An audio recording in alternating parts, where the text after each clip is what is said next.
welcome back to Digesting Dark. We are tackling the Netflix series Dark one episode at a time. For this podcast, we watched season 3, episode 8, the finale of Dark, The Paradise, and we're here to talk all about it. I'm Zach Brooks, and I am joined by the Adam to my Eve, Aaron Brooks. Finally. Yes. Finally. I had to save that one. I'm glad I got to be Adam. I would be Team Adam, just to answer that question if I had to choose between Team Adam or Team Eva. Or I guess if you want to go Team Claudia for Team Claudia. Team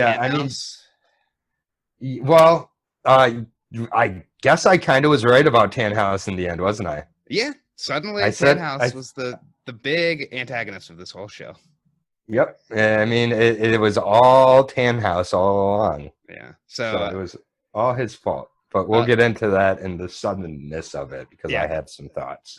So I hope that if you're listening to this, you've watched the finale of Dark. Of course, this is the podcast where we're tackling the Netflix series Dark one episode at a time. We are sadly through all the episodes, but we'll still have some other content on here, some feedback shows and some other ideas for things. But we did go through Dark one episode at a time. So if you've not listened to all the podcasts, seasons 1 and 2, we're all through with the perspective of season 2. So those have some season 2 spoilers. And then season 3, we went through one episode at a time with no knowledge of future seasons and future episodes. And now we have all of the knowledge. We know everything. We've eaten from the tree of life. We've eaten that forbidden fruit. But make sure you should be. I think you should maybe be careful with that everything word. That's true. Yeah. What we know is we are but a drop in the ocean, Zach. We are but a drop in this ocean of knowledge. And I will definitely get back into more of this. Yes. What a season, though. This. I mean, what a show. I think. Yes. An excellent show. Right off the bat, I will say I was a little let down by the finale. And less let down the second time, but the actively mad the first time I watched it. The second time I watched it, I was less mad. And I knew you would be. Yeah. I knew you would be. And I think maybe by the end of our conversation here, you'll be a little less mad. In no way is this as simple as it appears, though. Yeah, and I hope that's what happens. I have another podcast that I do called The Movie Ladder, just to plug my other project. And on that, we talk about movies. We talk about one movie each week, and then we connect it to another movie. And there have been multiple movies that we've talked about on there where I've come in and been like, I don't know if I really like that movie that much. And after we're done with the discussion and just like chewing on it a little bit, I walk away and I'm like, oh, I like that movie so much more. So I would love it if that happened with this finale, because I think it will over time. Yeah, I feel the way with Dark that I felt at the end of Breaking Bad, where I loved it up until the finale, and I didn't like the finale of Breaking Bad. I like parts of the finale of Dark. I love the finale of Lost, which is I would say it's a similar feel to the finale of Dark, but it worked a lot better for me. So. But I don't want to just hate on it because this show did amazing things. My biggest issue with the show is that it threw away what it was. Like this was a show that cared about the details and the meticulousness. And in the finale, we just got new things just introduced. We got characters introduced that all of a sudden are like the most important characters in the whole show. And what a wonderful world. I was like, my eyes hurt from rolling them so hard. They had to use that song. Like, yes, we get it. Like, they might as well have used Somewhere Over the Rainbow. Like, it was it was so on the nose. Okay. So yes, that's my. I will talk about the things I liked, but it let me down, and it looks like based on the feedback we got, just looking at our inbox of emails, I see a lot of what an incredible ending. I love this show. Let's see what else. I mean, we have a ton of emails in here. I'm just trying to see like what we got. Like we had a lot of positive. I was looking through it earlier, and a lot of positive feedback on the episode. Yeah. We had some people that were confused, and they said, like, I don't quite get how this works. So I think there's people have lots of different perspectives, and I've talked a lot, and I know you really liked it. So why don't you talk about what you loved about it? Yeah, I loved this finale. I was absolutely blown away by it. There's so many moments in this finale that I felt were absolutely effective, and this show has never been as simple as it appears, or kind of as complex as it appears. I think I've realized Yeah, I also, guess so. and this finale is no different. There is so much that I think so much that is not said in this show, so much throughout the show that's been told through reactions, through looks in people's eyes, through just certain key words, key buzz phrases, and things like that. And those were sprinkled in here right to the very end. The dinner scene, I think, tells me a lot. Your reaction to this kind of reminds me to a lot of people's reactions to the Sopranos finale, and oversimplifying that one also, or undersimplifying it for some people. But I think we'll get more into it as we go here, but I don't think the finale is as simple as it appears. I think that there is it's just not that easy. It's not that easy to get out of the labyrinth. It's not that easy to change things. None of this is as easy as I think it appears on the surface. So, and I hope so, because this show was so meticulous with everything and so well thought out and so planned that this finale felt like. And I texted you after this. The only thing I told you about my thoughts on the show before we started talking is like I felt like I was watching a completely different show watching this finale, and it felt like a show that is not well written, that is rushed. And not saying the episode was not well written, but it's like I'm trying to think of like the most generic sci-fi show, that would be on like TNT. Like I don't know. You felt like what it equaled at the end was it was just a dream. No, I don't think that. I do not think it was just a dream. I think I have seen a couple people on the internet say that. I think that is oversimplifying it. That's not my problem. I do think that Jonas and Martha stopped the origin, and I like the idea that Tannhaus, his dealing with grief and his dealing with loss, was a big source of the origin, and that they stopped that, and they stopped him from ever splitting these two worlds. That all makes sense, and that all splitting those two worlds at that moment. Yes, in 1986. Yeah, and here's the thing, like, just, to put a little bit of thought into this before, and we will get into the episode more, but it's just like, you saw the Tannhaus relationship with his son, and 2 episodes ago, we first found out about this. We knew nothing about it before 2 episodes ago. Correct. Yes. And but you see the relationship with his son in the finale, and then he leaves. And so in this scenario, when Jonas and Martha do end up showing up back there, telling him the bridge is closed, and he just turns around, he goes back to Tannhaus. That relationship isn't all of a sudden repaired.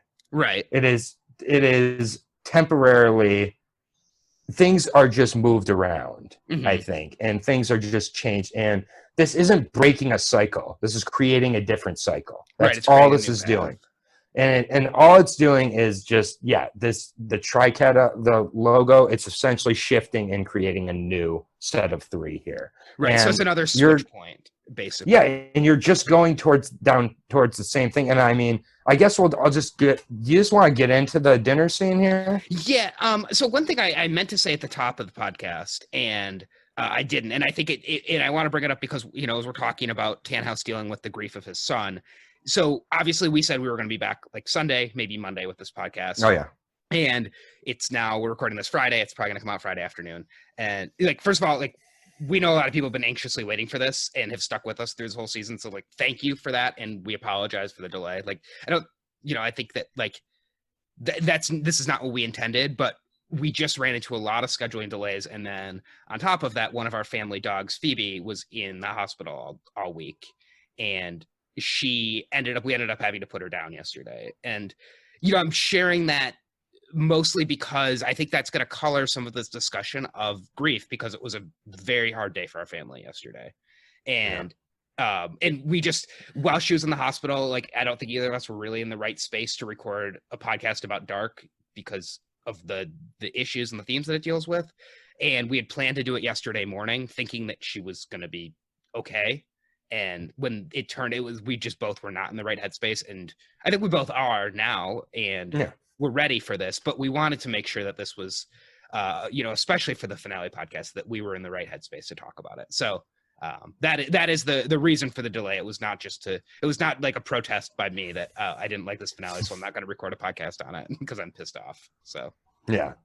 That's a great point. And like, honestly, like, as sad or not sad as it sounds, like I thought about kind of dark as I was thinking about Phoebe and how no one's really gone, or and I consider my dog a one as well. So and it kind of helped me with my grieving process a little bit in a weird way. So like I don't know, this show is really important to me, and I have faith in it. And when I was finished with the finale, I felt relieved. Yeah, because I did feel it did justice. I have hated the Breaking Bad finale. I most of the time can't stand finales, honestly. And this is one of my favorite finales ever. Finales are very, very hard. It is so hard to stick the landing, even on a show that is like Breaking Bad is, I think, very, very close to perfect. I think this show is very, very close to perfect. Those are probably, Breaking Bad, Dark, and Lost are probably my like 3 tied shows for my favorites. If Dark would have stuck the finale a little bit better for me, I think it could have pulled ahead. But all 3 I really love. And if you've never watched Lost, if you liked Dark, I would highly recommend Lost. It definitely has flaws, but it's got some really well developed characters. It deals with a lot of the same emotional themes and issues this show does. And if you've seen both of those, I also recommend The Leftovers. And The Leftovers is one of the few shows that I think absolutely nailed the finale.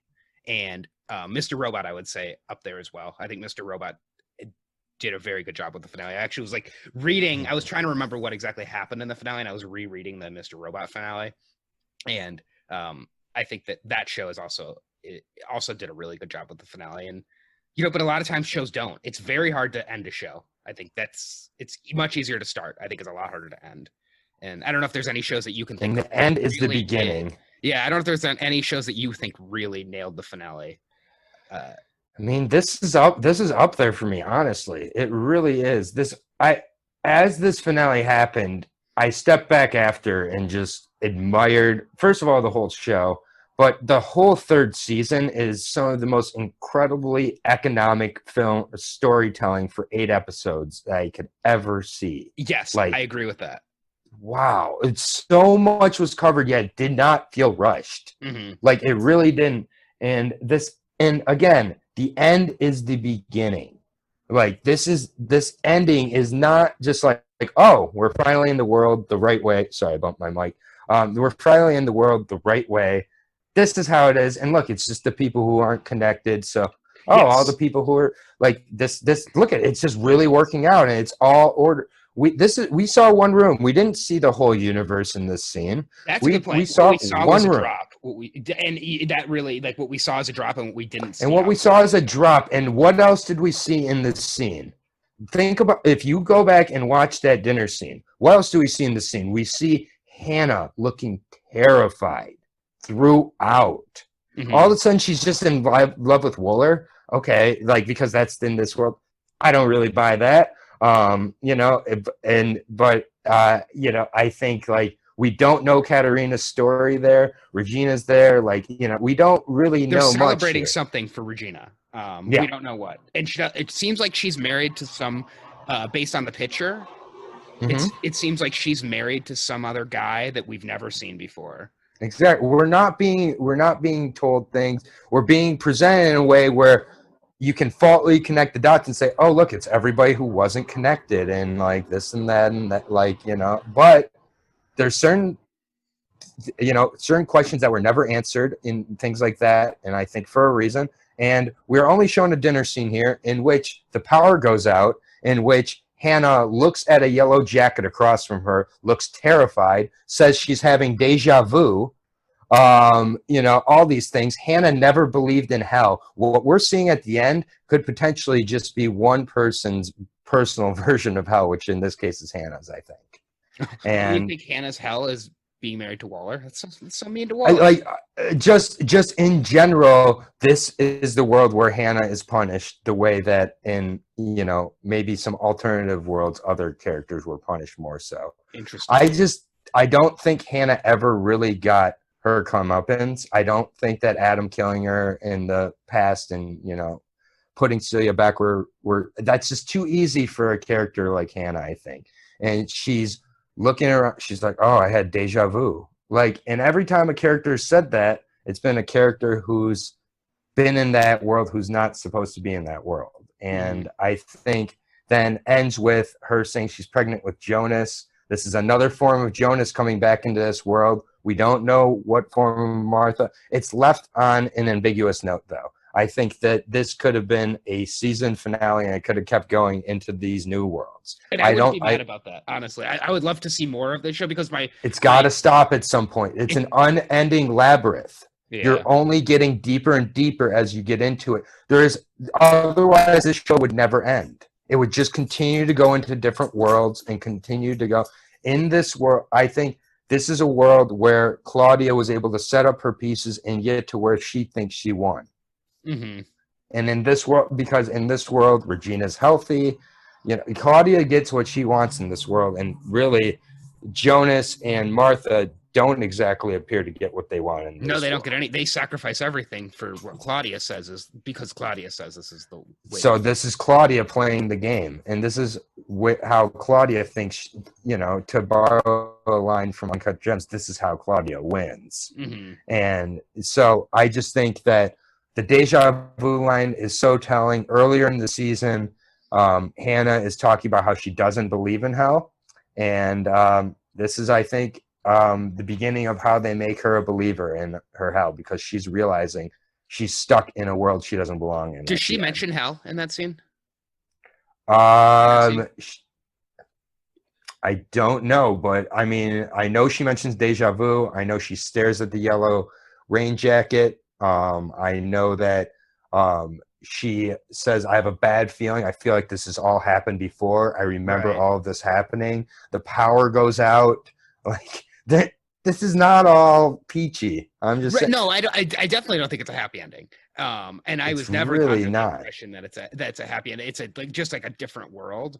And I think even the fact that they make the joke about Waller's eye, which I think was like a fun thing to have going on. It was almost like a recurring bit, like a "you killed Kenny" type thing. Like every time he's going to reveal what happened to his eye, we never find out, and it's like then he's missing an arm, and like it's always like this mystery that's always unsolved, and then he's going to mention something that happened to his eye, and he doesn't, and that's like a fun bit, and that alone kind of colors this scene to me to be a little bit more lighthearted than it probably is on the surface.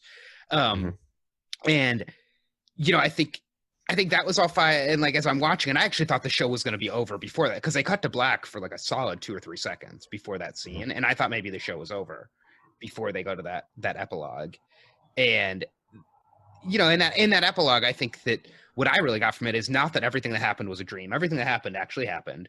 But throughout the show, we've seen characters that are haunted by these nightmares, and they wake up they jump out of bed, and the nightmares often are about, Jonas has them about Martha, or Martha has them about Jonas. Sometimes it's about characters they've met. Sometimes it's about people they haven't met.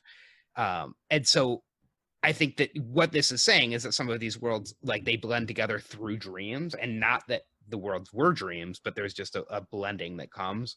And so I think that's when Hannah says that she's having deja vu and she had this really weird dream last night, like she's probably having dreams that are having these different worlds and experiences come through. And the yellow jacket was a nice callback to Michael seeing the yellow jacket and being reminded of who he was. So, maybe there's a way you can kind of track on Hannah, how has Hannah been impacted by the fact that that Tenhouse's son and daughter lived, and I don't even remember what their names were because they were just introduced in this episode. I have it in my notes somewhere. Merrick and Sonia, yeah. Like, what impact did Merrick and Sonia have on the world because they're no longer dead? Like, just because they lived and Tannhaus doesn't build the time machine, well, these two characters, Merrick and Sonia, are still alive. And if you think about, like, what impact does Mikkel have by going back in time? Like, how much of an impact does Mikkel have just by going We have no idea how much this changed the world. Right. And I think it's left on an ambiguous note. And what ambiguous does sometimes is it has these two reactions, which you have a right to your reaction. And also what it allows, why I like ambiguous is it allows me to form a little bit of my own ending and narrative of how I feel and what I picked up from that. And that doesn't have to be what you picked up. No. That's what I picked up. No. And I think my problem is not the ambiguity of the ending at all. I think that this show is never going to be open and shut. Like, here's all the information. I thought they did a great job of giving us a huge information dump in the Between Time episode, which was like, that is one of the great all-time episodes of TV. Yeah. That's up there with Ozymandias. Like, that is a absolutely excellent episode of TV. But and so, of course we weren't going to get the info dump in this one. Like I have some notes. I don't have a ton of notes on this just because there wasn't that much to write down that happened in this episode. And it's kind of nice to have that as kind of like a softer landing. My issue with the show is just the ending felt very rushed, and that for a show that really spelled out what everything meant, how everything was connected, they hand waved so many things that they're just like, oh yeah, just don't worry about that. Or like, yeah, this is gonna, like, all of a sudden, like, yeah, we can change the world during the apocalypse because the world's like, it's just like stuff that's introduced all of a sudden out of nowhere. And all came in this episode, including the fact that everything hinges on these two characters that I couldn't even remember their names because they were barely introduced. And I just think that obviously I always want more Dark because I love this show. I think this show would have benefited a lot from a fourth season. And have the first season be the way it was, where it's introducing the world, time travel, the whole environment, wind in, everything like that. Season 2 is the Adam season, so that's basically what we got, where we're getting things all about Adam's story. Season 3 is all about Eve. So we have an Adam season, then we have an Eve season. And the Eve season, maybe it ends with Jonas getting shot, and we just expand that stuff out a little bit more. And then we get a fourth season, even if it's like a 4-episode fourth season, that's about Tannhaus. And we really get out this Tannhaus character and what we saw and some of these kind of rules that we get introduced in the finale, and Merrick and Sonia and his history, so that it's not just like all of a sudden we're just like, okay, we have to end the show. So, here's like a whole season's worth of stuff, but not told as you said, as efficiently or as economically as it had been in other parts of this season. Yeah, I really felt like once I saw this finale, that third season, was maybe my favorite season. Number one probably is my favorite, but this is the most impressive season to me, with what they did, how they pulled it off, and being able to execute at the end to where it works on a lot of levels for me. It works on a simple level if I just want to take it at the surface level. It works if I want to question it. It works if I just view this as a changing of a cycle. It works on so many levels. And I'm really glad that it nailed it for you, because I don't want to sound like I'm complaining. It's more that I was just like let down by it. I think that's the best way I can describe it. And I get that. I've been there with so many shows. It's partially my fault, because I this is what I did with Lost too, where I was like, oh, what do the whispers mean? What does this mean? What does this mean? And one of the problems with Lost is they answer a ton, but there's a lot where once they even have a line in one of the episodes prior to the finale where they say every answer will open a new question. Yeah. And that's, I don't think that's what this show does. Right. But exactly. There are on a smaller scale. With certain things, of course. Yeah. I mean, I have a whole, in the last podcast, I had a whole list of questions, and I knew as I was going through that, I was like, I am setting myself up for so much disappointment, because I'm doing what I did with Lost, where I'm like, well, who is Tronte's father? Who is this? Who is this? But I do think those are valid for a show that answered those questions throughout. I think it's valid to say, well, why were we teased out about these scars on Tronte's arm, and a father of his that didn't believe in God, or was a man of God but wasn't a good man? And I think we know who that was. I mean, I think that we can infer that, but the amount of twisting I have to do to get some of those things to make sense in another show it's one thing, but for a show where it's so intricate, there is a character chart, and you like we are even shown the character chart. It's just, you don't have to answer every question, but if you're gonna set some of those things up, you can't just be like, oh, it doesn't matter because what's really important was Merrick and Sonia. And that's where it's hard for me. Yeah, I mean, there's things like, what's the point of Clausen? His point was to start the apocalypse. That was his role.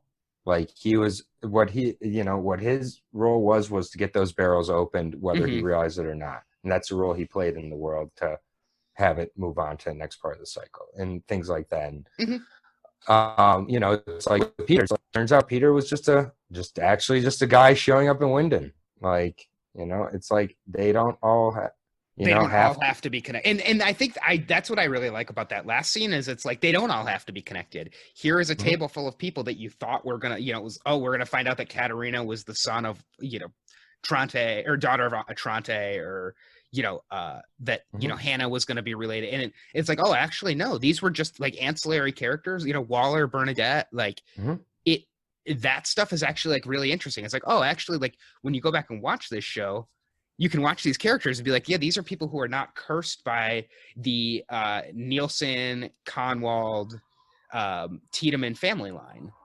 exactly. Doppler family line, that like they are outside of that. And so they are, there's an episode called The Survivors earlier this season. They are they are in a way the survivors. And so, yeah, I think that last scene, and I, especially on the rewatch, I like that last scene better.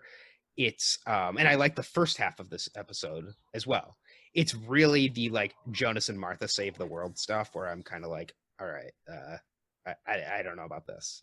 So I think that's where it's less impactful for me. But yeah, I guess you want to go through like the episode as it, and then we can kind of comment on things as the plot of the episode goes. Yeah, sure. Okay. Did you have anything else to add about overall thoughts before we get into this?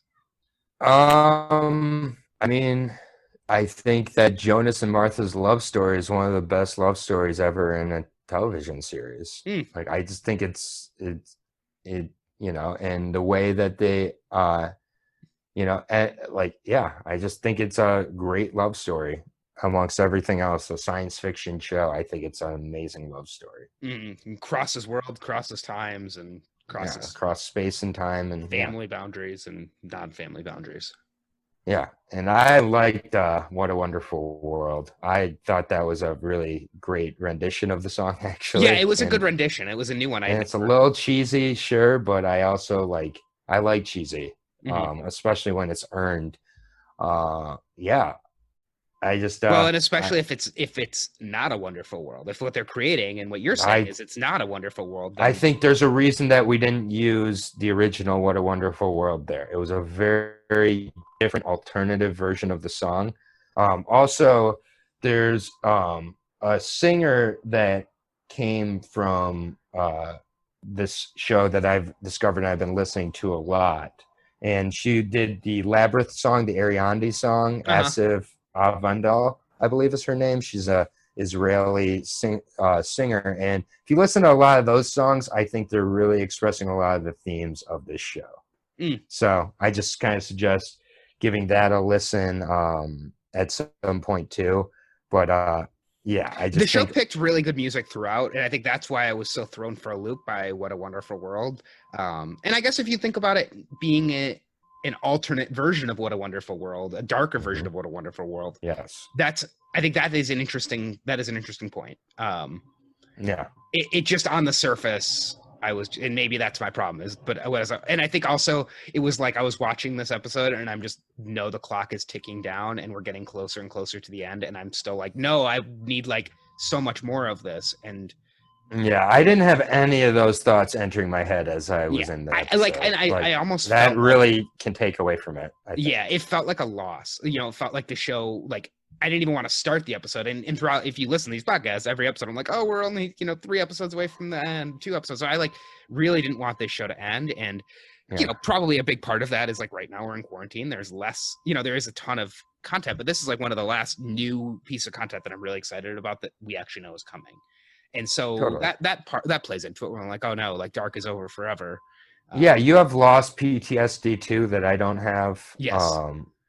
And again, like when those thoughts start to enter your mind with any show, it's going to take away from it. And I'm not Right. blaming you for having them at all. But I'm not trying to brag or anything, but that just wasn't the feeling I had. I was ready to watch the finale. I really disagree with wanting an extra season too. I like, oh man, I usually do not want things stretched out. No, I usually think I shows think stretch way you'd be too far. sorry.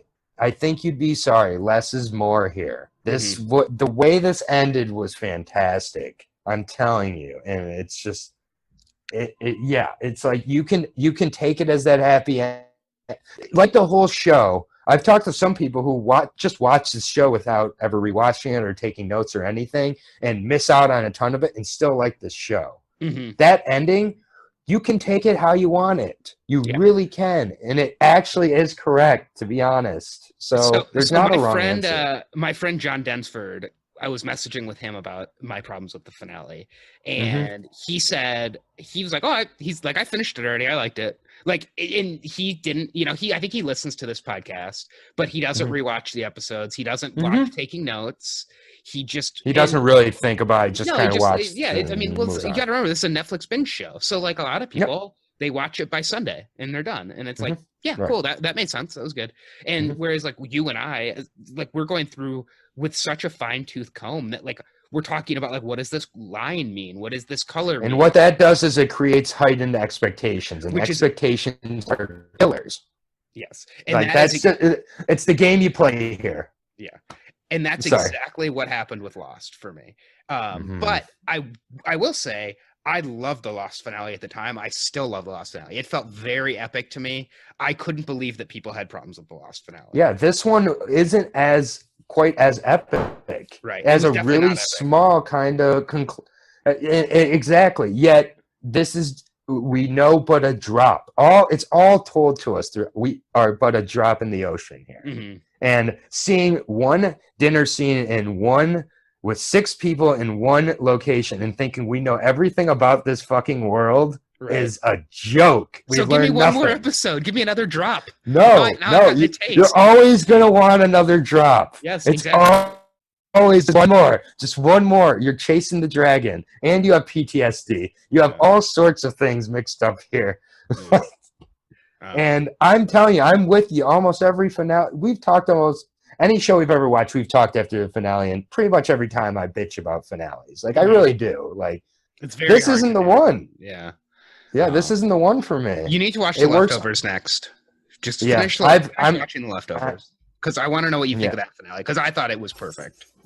Yeah, exactly. So it's just one of those things where I started The Leftovers, and I really, really loved it. I'm in season 2, which I know everybody loves season 2. And then like all the other media kind of took over and everything like that. And then Dark came back, and I can only dedicate myself to one cerebral. Well, and they're very similar in a lot of ways. Yeah. And that's kind of how I am with The Wire. I've been trying to finish The Wire for like 10 years, and I'm in season 4. I watched an episode of season 4 yesterday. I'm hoping I'm going to finish season 4 and season 5 over the next few weeks, but it's another one where I just have to be in the right headspace. And especially while I was in this dark, like all I could think about TV wise was Dark, and I watched some Survivor, and it was like that are like those are the 2 shows. I'd also recommend anybody who is looking for some new content. There are 40 seasons of Survivor, and Survivor's really good. So just start with season 1. Oh my God. We can suggest some other shows before we get to, as a Survivor fan, we can suggest it's just like it's shows. so easy. It's so similar to Dark. No, it's not so similar. It's just like, what? This season's nothing like last season, but there's a couple people who weren't connected who made it back in this season. Oh man, Russell is Claudia. Yeah, I don't know. Yeah, I don't know. I don't know really why I suggested Survivor. It's just like it's if you need something like the thing is we're in. I think everybody listening is in quarantine right now, or some form of quarantine, and there's not sports and there's less movies and TV shows coming out. So you have 40 seasons of a show. Like what you don't know is an ocean of that show. Yeah. I mean, I've got to say, in a different way of why I'm relieved about this finale, and this may sound like an insult or like a criticism, but it it gave me a chance to step away from Dark. I wasn't like right away like, okay, gotta get into episode 1 and fit this. Like, I was almost glad it didn't completely change every single bit of like contextualization to the show, because I've just had that happen so many times with this show already that if it did it again, it would have been like flipping it on its head to flip it back on its feet to flip it on its head to like, it would have just been like, you know, like a centrifuge just spinning back and forth. Like it somewhat, you know, stabilized, yet you saw at the end it's still wobbling and not as stable as it appears. Oh, are you referencing a Christopher Nolan movie? I never. But this could just be another dream world, yeah. So, all right. Well, let's. Also one other thing. Someday we're gonna get into all the plot of this episode. I watched the trailer after I watched this episode. Oh, nice. Just because I want to know what we were missing. The trailer doesn't show too much. It's a bunch of big clips, but it definitely has clips from episode 7 and episode 8 now. So I'm glad we didn't watch it, because it wouldn't have spoiled anything, but it would have been like, oh, like I haven't seen this. Right. Yeah, I haven't seen this scene, so I'm like waiting for this scene to show up. Mm-hmm. So yeah. Now, you know, and I was like, oh, I can unmute all the hashtags on Twitter. I can refollow the Dark Instagram account. Somebody sent me, and I think you also, there's a website where you can actually like do a customized Dark character chart based on what episode you're on. So like you go into it and you tell it what episode you're through, and it'll create a character chart for you based on like what knowledge you have already. Which I'm glad we didn't have that at the time, but I think that would be really interesting to play around with, and maybe there's things that we didn't pick up on. So, all right. So, I was gonna call you. I wrote this down. Instead of calling you my Adam, I was gonna call you my guardian angel. But I think Adam and yeah, they earned it. All right. So we open the finale episode, The Paradise, with the Conwald house, and it didn't look like there was ivy on either side to me. And I know the ivy has pointed out when we're in the alternate world and versus when we're in the real, you know, the prime world in this show. So I definitely noted that. And I also was wondering, especially with how we close on the Conwald house, if it was the same, if they also didn't have ivy at the end, but it did look like actually they do have ivy when they come back for the dinner scene at the end of the episode. So I am not, maybe this is because this is a dream. And Jonas wakes up to this dream of his father sealing the letter and then hanging himself, much like what we see in the very opening of the show to begin with. So it's a nice callback to the beginning. So do you have any thoughts on like the ivy aspect of it? I didn't notice it, but yeah, no, I'm not sure, honestly. Do you think there's any particular reason that we open with this scene? Is this trying to tell us something, or is this just kind of reminding us about characters having dreams and these nightmares, especially as it ties into the end? Yeah, I thought it was a weird way to open the episode for sure. And I'm not exactly sure why they showed it, actually. And it's kind of one of my bigger questions as to what the importance of showing that again. Yeah. I think especially as when we close out with Hannah, and that Hannah is is haunted by these dreams that she's had, just getting a reminder, although I don't know if do you really need a reminder? We've gotten this so many times, but as a callback to the first episode, I liked it. But it really doesn't play into the rest of the show. And we're not really sure which version of Jonas this is also. Right. Could this be a flash forward to the Jonas that Hannah is naming her baby at the end of the episode? And this is like 18 years later. This teenager she has is waking up to nightmares of this guy hanging himself. Yeah. That would be interesting. It definitely could be. I think it definitely could have to do with the new world that we're introduced to. So Hannah and Waller have the same DNA match as Hannah and Michael, apparently. So either way, they can create this Jonas character, this guy Jonas. Well, they name him Jonas. Jonas exists as a different form in this world. So. But he still looks like the actor who plays Jonas. Yeah, if our theory applies here, yes. Yeah. All right. But maybe Hannah's having an affair in this world too. Oh, maybe. Yeah. I guess that's true. We don't know anything. We know a dinner where Hannah looks very worried and very concerned and is having deja vu. That's interesting. Yeah, when you really put it that way, how much we don't know based on that last scene, versus how it appears, that is it definitely recolors it. It does make it a little bit more fun to think about that. Opens it up. Mm-hmm. All right, so every journey has a beginning, but yours has to end, is what Claudia says. And Claudia is there to finally end Adam's journey. She says, your world and Eve's world should never have existed. And Adam, 66 years later, still does not seem to understand how time travel works. He says, I had you killed. And she says, you still have no idea how this game is played. Obviously, because like this is, I don't know if we get it confirmed, but this is just Claudia before Noah kills her. Mm-hmm.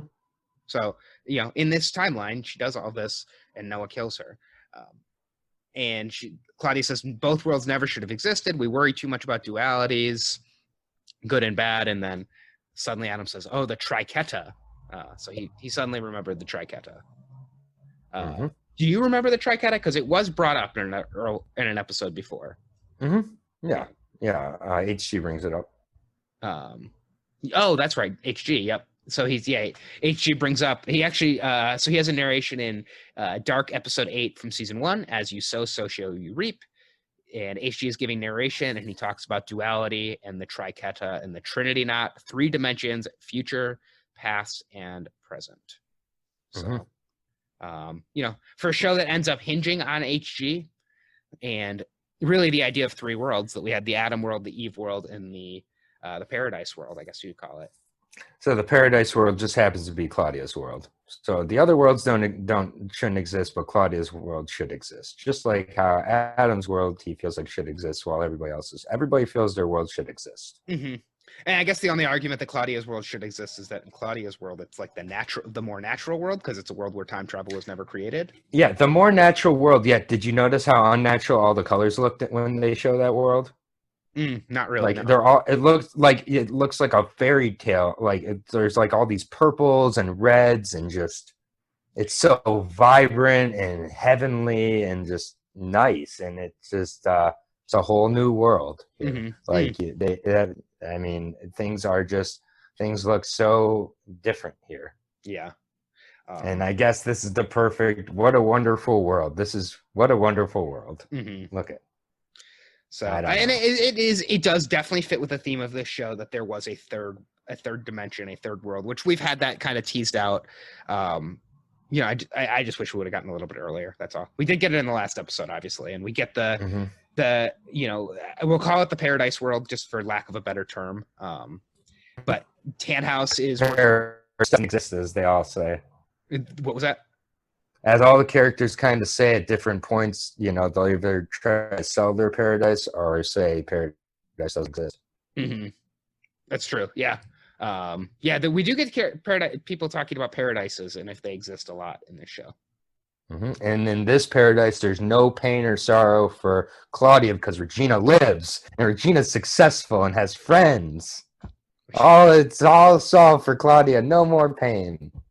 Yeah, that's very true. And Regina has nice hair too, so Claudia doesn't have to worry great hair. Yep, it's all solved. Actually, I don't know if her hair was really that nice. I'd have to go back and look. It's all solved. Yeah. Well, in calling it the Paradise, I kind of wish they would have put Paradise in quotation marks in the title. Like, it's the Paradise, but is it really the Paradise? Nope. You got to add those quotation marks. Yeah. You got to do some legwork here still. Yeah. All right, so we see in the Paradise world, Tannhaus runs the machine. We are in that super widescreen view now, which I love that they did that to differentiate the different worlds. It reminds me of like a kind of a spin on the Wizard of Oz, where the Wizard of Oz, to show the 2 different worlds, used color and black and white, which is like, especially for the time, is like such an amazing idea. And just using the aspect ratio to differentiate the world from the mirrored world, it's a great way to have like a third way to show you where you are. It's like a Grand Budapest Hotel used different aspect ratios depending on what story you were in.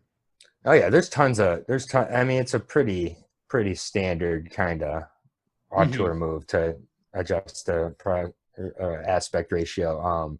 Counterpoint, which is a show that kind of feels like it's that J.K. Simmons show that came out on Showtime last year.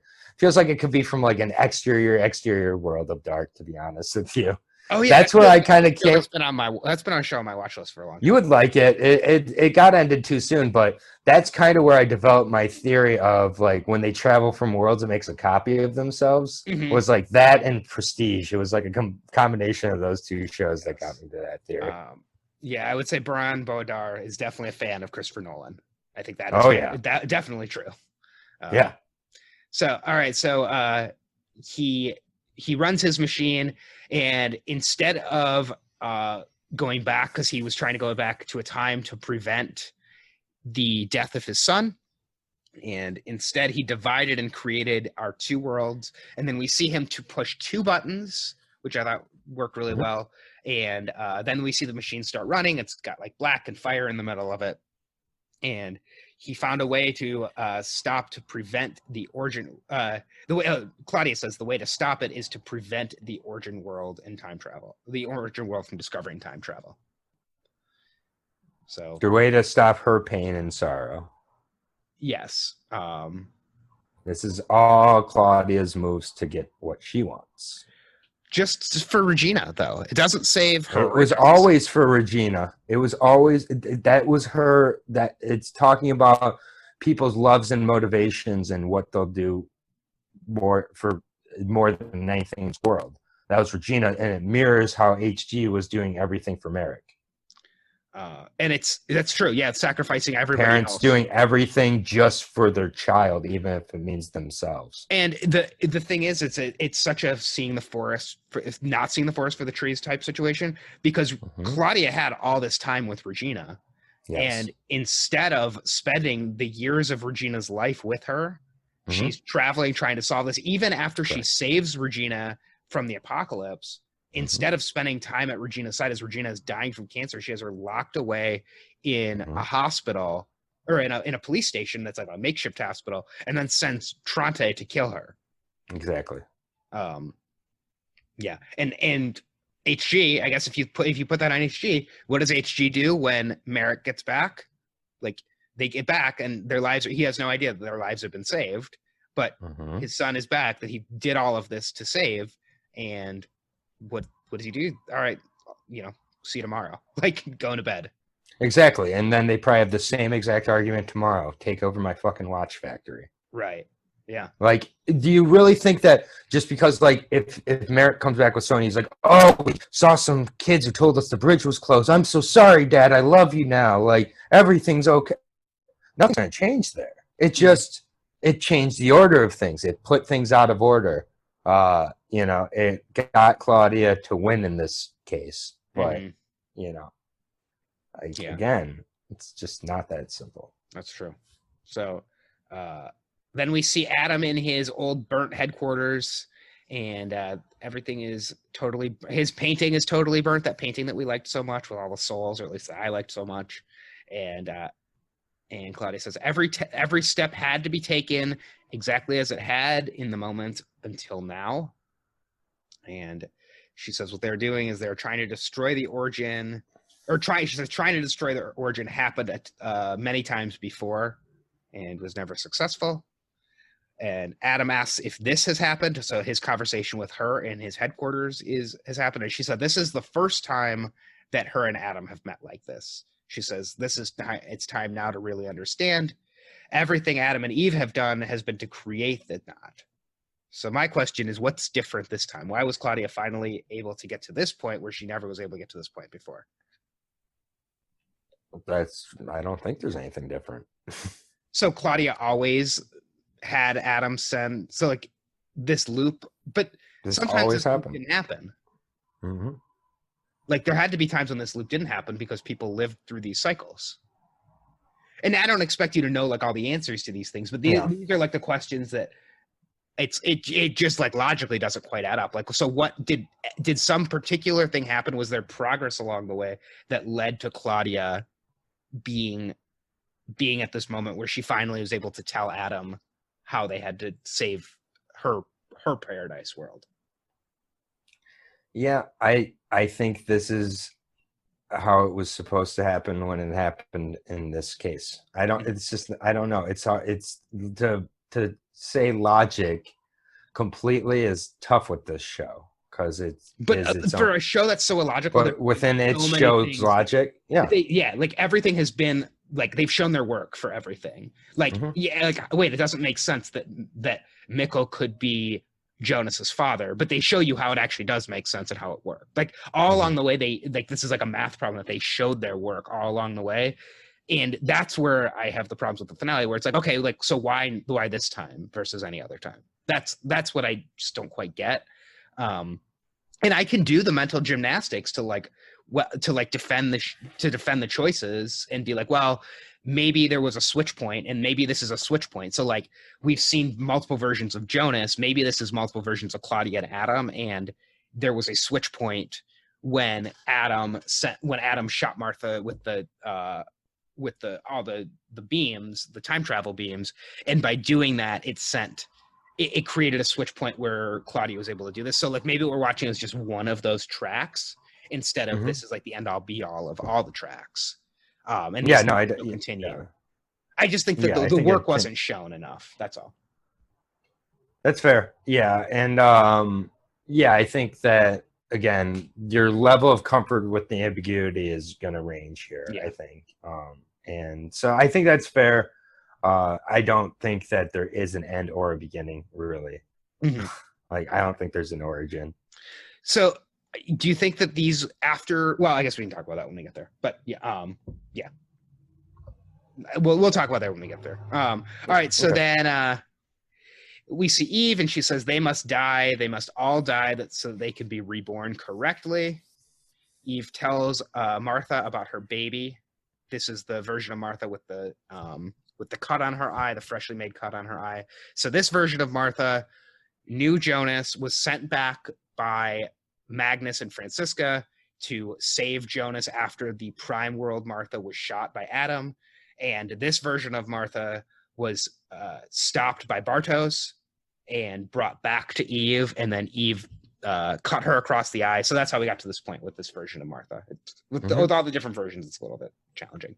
Yeah, and it's shown that her entire motivation was to protect her son. Yes, exactly. So, and we get this moment. Yeah, and so again, we're seeing another character who's motivated by their child, by saving their child. That's a great point. So we have three main characters that everything that they're doing with these timelines is to or if you add HG. Well, and I was actually adding HG. I wasn't adding Adam because I don't think what Adam was doing was to protect a son. Okay.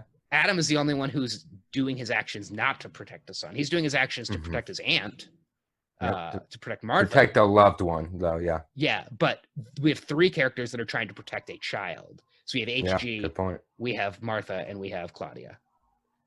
So one, and I guess really one from each world. We have one, the person from the Prime world that was protecting a child is not Adam, it was Claudia. The person from the alternate world was Eve, Martha, and the person from the Paradise world was HG. So that actually is interesting too, because it recolors Jonas's role in the Prime world, to be honest, as I think about this. Like, it makes the Prime world was not the Adam world, it was the Claudia world. Yeah. Exactly. And Adam was just a pawn doing things that Claudia was really the one in charge, but as we're watching it, we thought Jonas / Adam was the main character we were watching. And it's said, like, at several points in the show that so many people who think they play a huge role in this are just a pawn. Yeah. And we thought, like, oh, Noah's a pawn, Egon's a pawn, Claudia died, she's probably a pawn. But if what signifies somebody as not being a pawn is somebody who's doing something for their child, that's actually, I really like that, actually. Yeah, and the other thing that is, when we get to the scene with Tronte and Claudia at Regina's gravestone, Tronte's saying, I thought I was the father this whole time. Right. Claudia's like, oh, I wanted you to be, but I knew you weren't. But he let him think it to use him as a pawn to get what she needed. Yeah. All right, so before we get to that, just a couple other things from the scene with Martha, with all the Marthas. So Eve says the origin gives everyone life, and the origin, the three versions of their child enter, and Eve says that she wants the child to live. You don't. What we must do is what we have always done in order for them to live. The stranger version of Martha comes in, and she has the clothes and the gun to kill Jonas. And we see a moment, probably the only nice moment we see of the of Eve's child, getting a hug from the like 6-year-old version, the Mickle version, I guess you could call it. And this moment is really what sets Martha on her path to becoming Eve. And I think it's interesting. So I guess, now in this world, Eve, given if this world didn't disappear, that Eve would go on to have this child and I guess raise it. I'm not sure why the baby never got a name, though. Well, Martha never gave the baby a name. Maybe to prevent him from easily being identified as he traveled. It could be. And I do not think be found. And it is, maybe. This baby was the link between the two worlds. Like what we are led to believe based on what we see, and I know it is less important now, but it does become important in terms of the parentage of people, is that this child is the father of Tronte. So this child and Agnes do have are Tronte's parents, and that's what we see on all the character charts. And we just never get that confirmed, and we never see, like, that's a scene that I feel like, we don't need to necessarily see that, but we just needed that a little bit more cleared up than what we got, I thought. Yeah, but I felt like it was pretty clear when you thought about it, so I'm okay with that one. It definitely is. And it makes sense, too, that this character, because this character only exists in this world, if this character really is like the start of these family lines, by eliminating this character at the end of the show, that is why those families don't exist.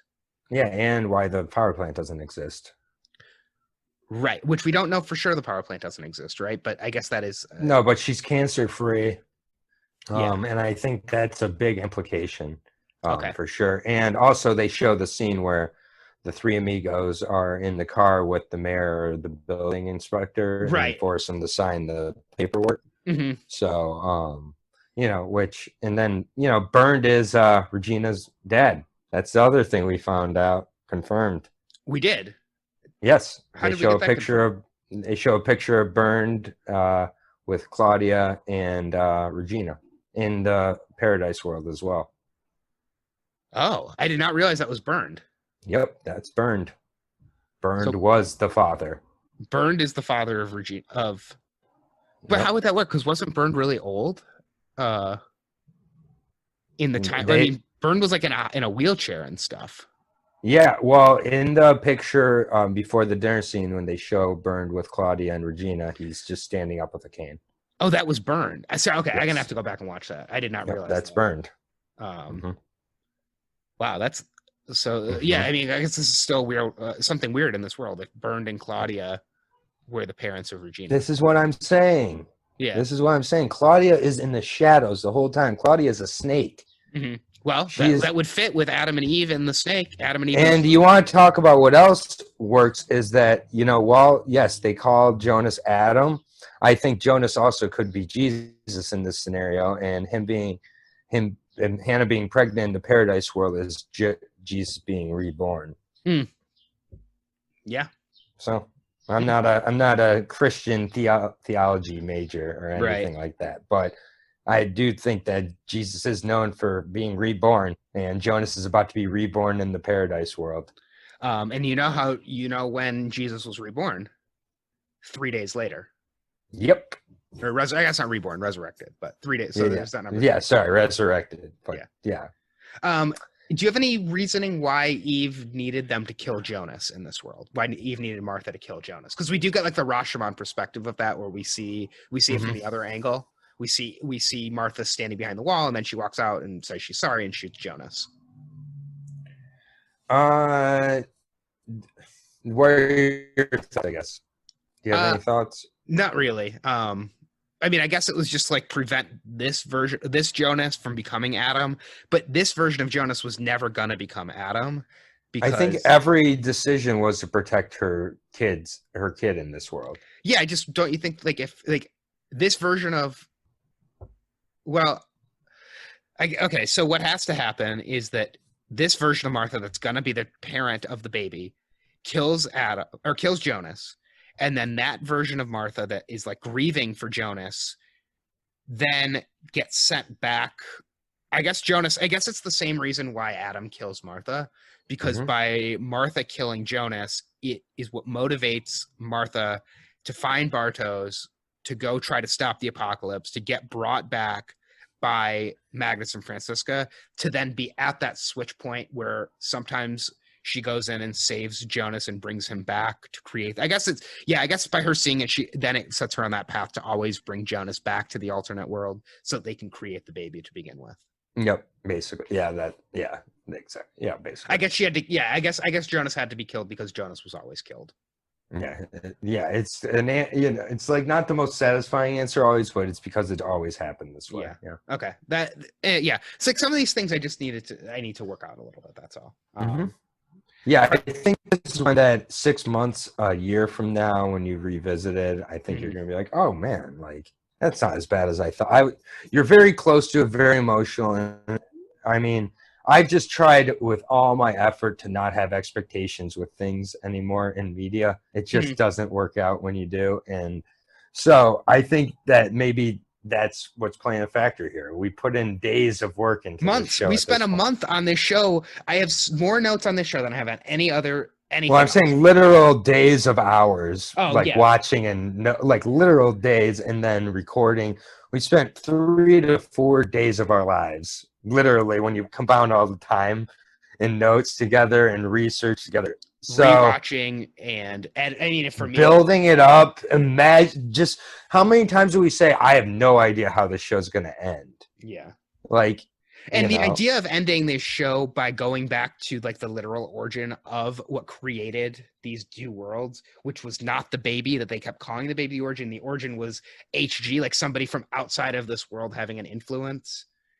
That I like that. I like that as a way to wrap up the show. It makes sense. It's like we're hitting the reset button on the highest possible level. Yes, and HG was Father Time. Yeah. All right, he was the father of time. Yes, that's true. And you call him Father Time in season 1, and yeah, he really was. Yeah. All right, so then Claudia. So then we see Claudia, and this is the scene we were just talking about.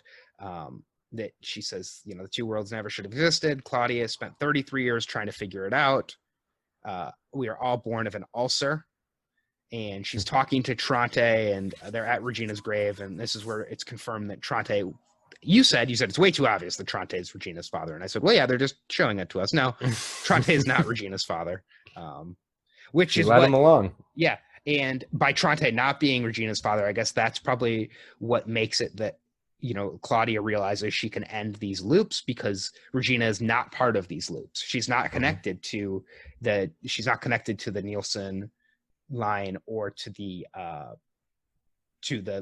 Charlotte line. I don't even know what it's hard to call them the family lines because some of the family members are disconnected.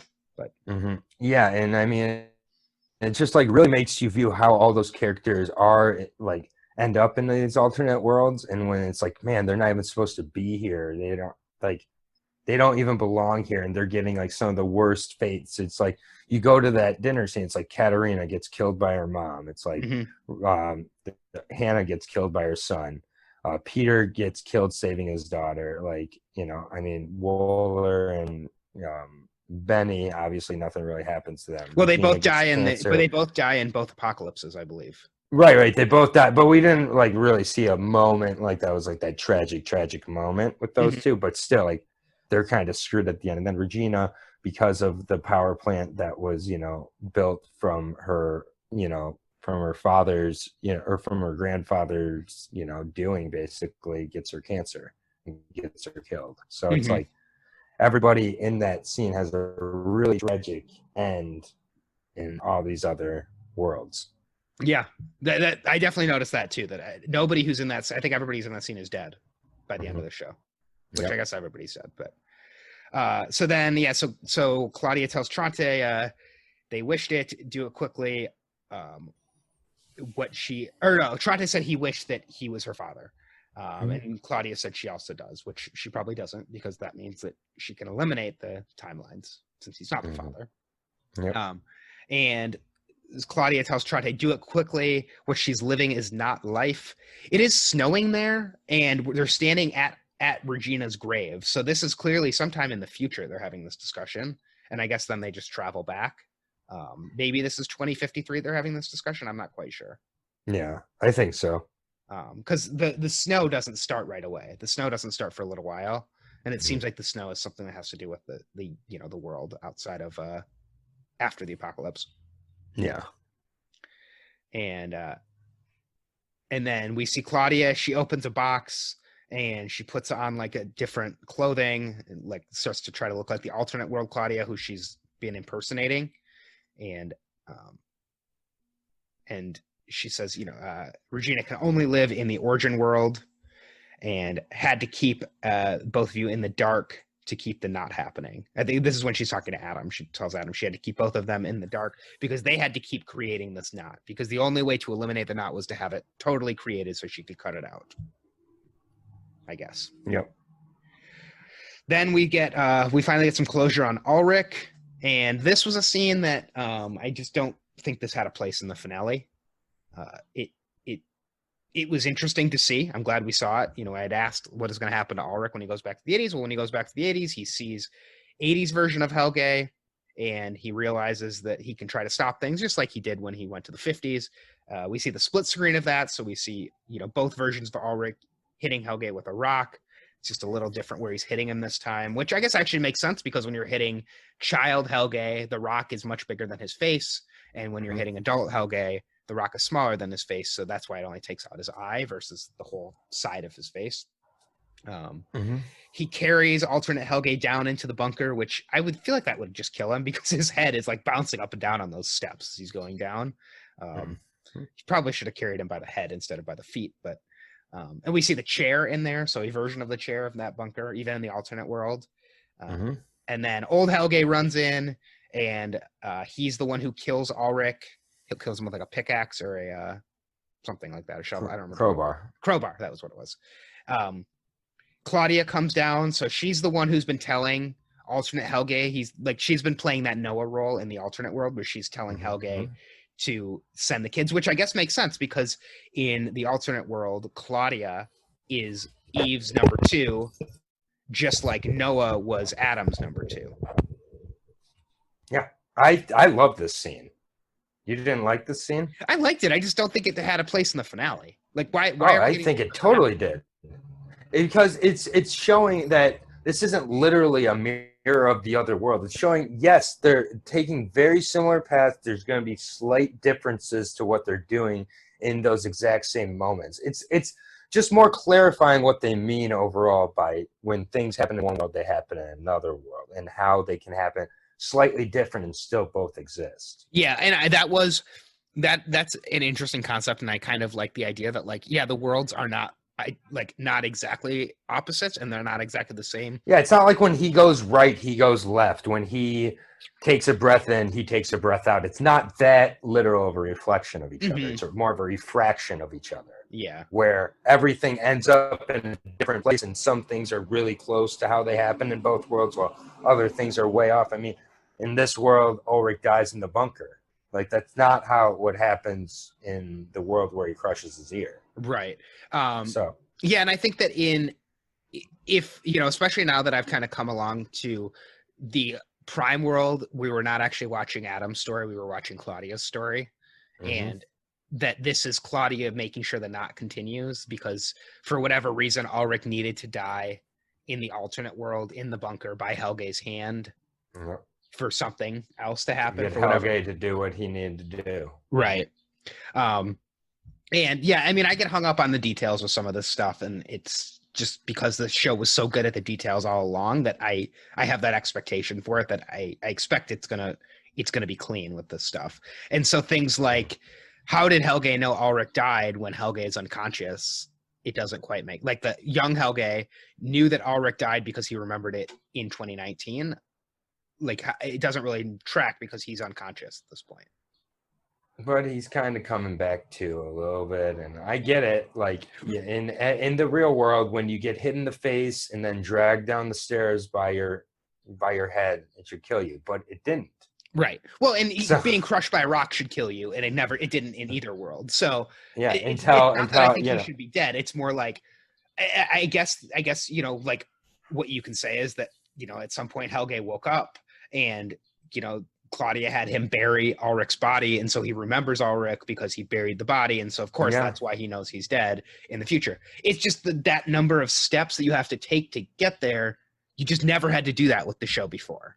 Like, you got from point A to point C with point B. And in this episode, you're getting from point A to point C, and there's nothing in between, and you got to fill in those blanks yourself. Yeah, that's totally fair. Yeah, that's what's just hard for me. But when you fill in those blanks, it's like, oh, okay, that makes sense. Like, and I guess that's what we're doing. And maybe after this podcast, for people who weren't that in on the finale, they're like, oh, okay, well, if you look at this, that it's Claudia's perspective, it makes more sense and it's better. And it's going to take over time and rewatches and rewatching through those perspectives. Right. Yeah, it would be interesting to rewatch now with the perspective that we're watching as Claudia's story. Yeah, because it's just like, I think that if we got this finale and answered every question concretely, we'd be like, there's nothing to really talk about anymore. They answered it all, and yeah, I guess it's all like this is right brain versus left brain thinking right here. The left brain, right, and that's what we are. Me and you are right brain and left brain, right? Like exactly. We're alternate worlds, like, which is completely why I don't think many worlds where both of us love this finale on at least on first instance. There's just very few worlds that exist with anything. But we loved a bunch of. I mean, we loved the episode before. Like, there's been a lot of episodes. No, this is like, but this is like the Ulrich split screen here. They're very similar. Yet there's gonna be some differences that make the stories, make the views seem completely diverting from each other. Mm-hmm. I just think that, the way that this show wrapped up was is a magic trick. And it's a magic trick that is going to continue to unfold as we think about it, as you hear other people's perspectives. I want another magic trick. Just do one more episode. Give me some. One more trick. You don't want to find out how the trick was completely done. Trust me. As a former Chris Angel Mind Freak fan, when you Google and YouTube, I did not think Chris Angel was going to come up on this podcast. Yeah, I was waiting for the Chris Angel. My guardian Chris Angel. But trust me, when I started to look up how he did his tricks, do you think I ever watched another episode of Mind Freak? No. You don't want to know all the tricks. Yeah. Trust me. All right, well, I'm just going to keep asking why. I'm going to keep asking why. The question is not why, but where. Or, again, and where, it's a different world. That yellow piece from Mikkel's trick came from the paradise world. All right. All right, so then we get all of a sudden, this is one of my things that I'm gonna harp on. The apocalypse causes time to stand still, and this is the moment when we can change things. I love this concept. This makes a ton of sense. It puts the apocalypses in context where it's like, oh, that's why we keep seeing apocalypses, because when these moments happen, it actually allows time to split. It allows us to create alternate paths. This creates the alternate Marthas, the alternate Jonases. I think that makes a lot of sense. And really, like, maybe they didn't, maybe they teased it out a little bit already, so they didn't need to really introduce that much. It just feels a little bit like a cheat.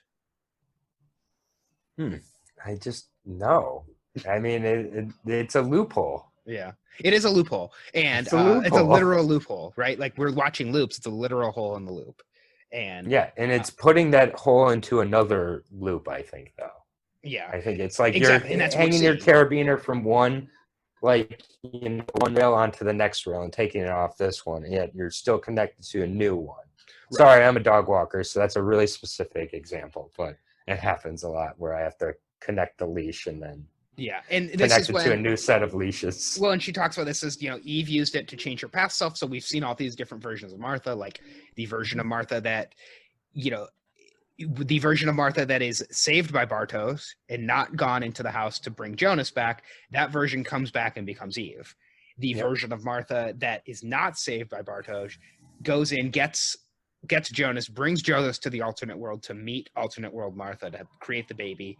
But then that version of Martha goes back and is working with Adam, and that version of Martha is eventually killed because Adam thinks, or something is done to her, whatever thing he did to her with the God particle.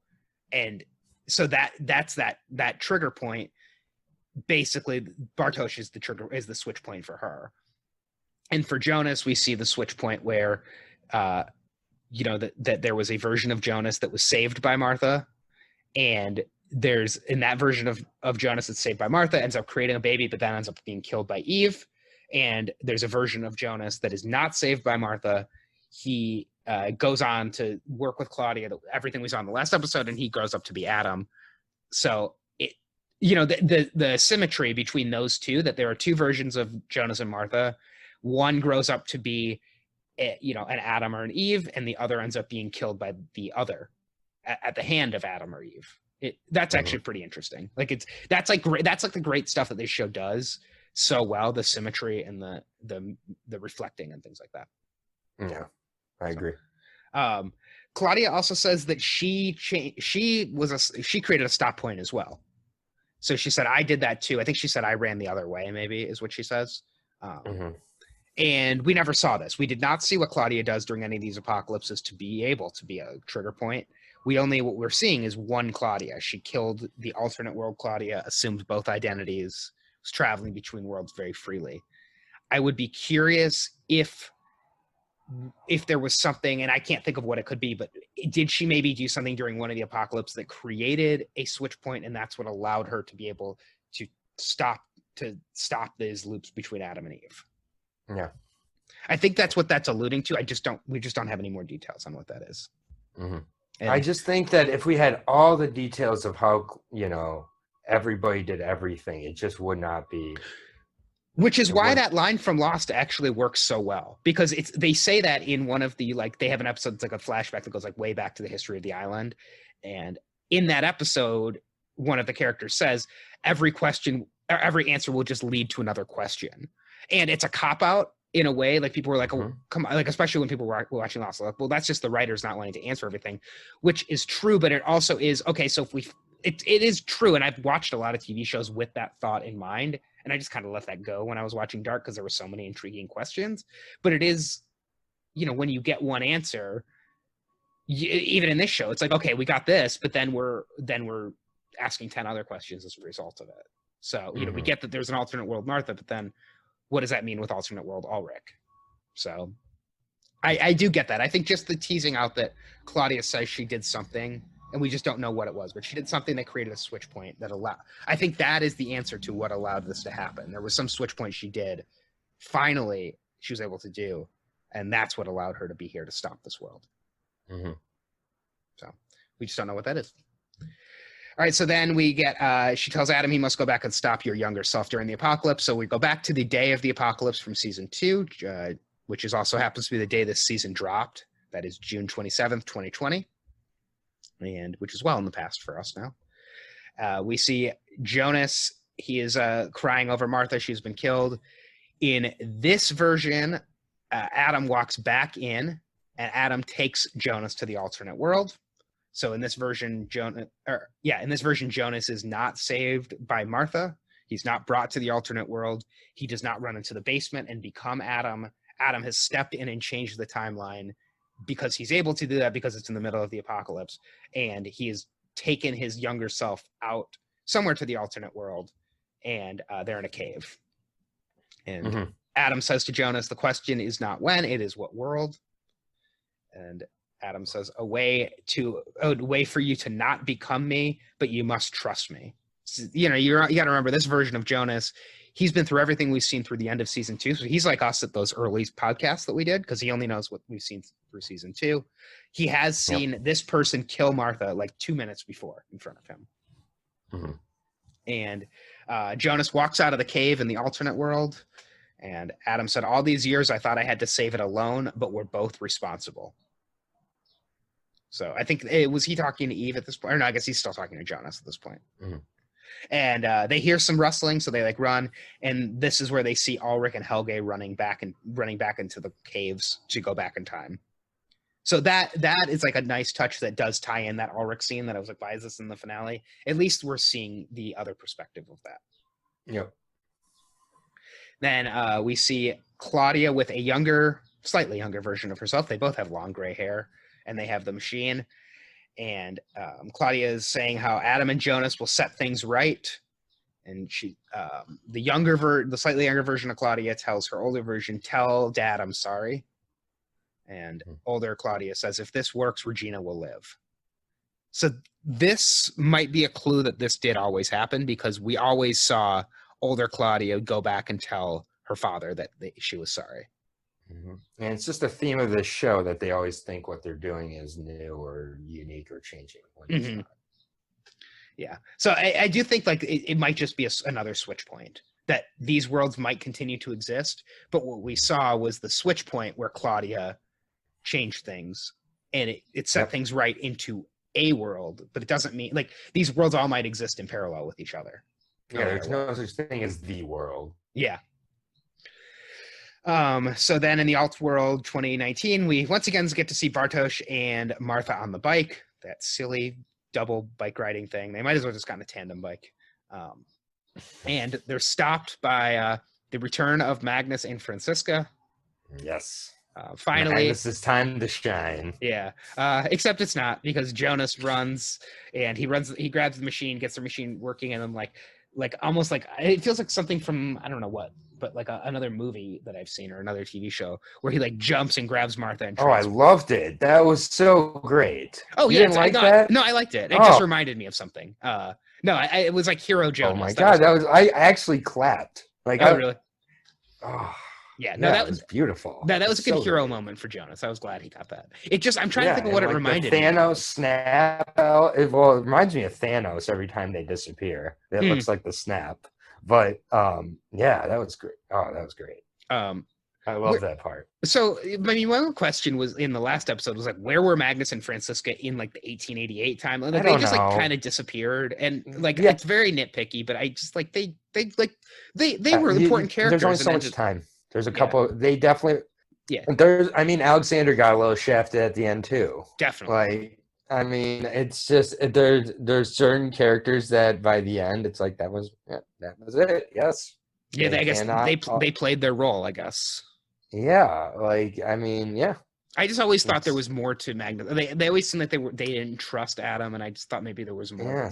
Yeah, well, there might have been more if you got your wish of 8 seasons of this show getting 4. I just wanted 4 seasons, or even then you would have wanted 5. Or you wanted 3 seasons and then a 4th like prologue with just 4 episodes for your little fucking whims and desires. Like, right, okay, yeah, that's like good. This is just far for me to fill in the parts that I'm not happy with not getting answers to. Well, don't ask the questions if you're not going to give the answers. If you're going to show them. Oh no, I disagree. Ask the questions. We know but a drop in the ocean of knowledge. Yeah, all right. So Magnus and Franziska maybe everybody has a switch point, and there's infinite worlds where Magnus and Franziska. Maybe there's a show where Magnus and Franziska are the stars, and you can go watch that, and it's called like Lightish or something. I don't know. Magnus PI or something like that.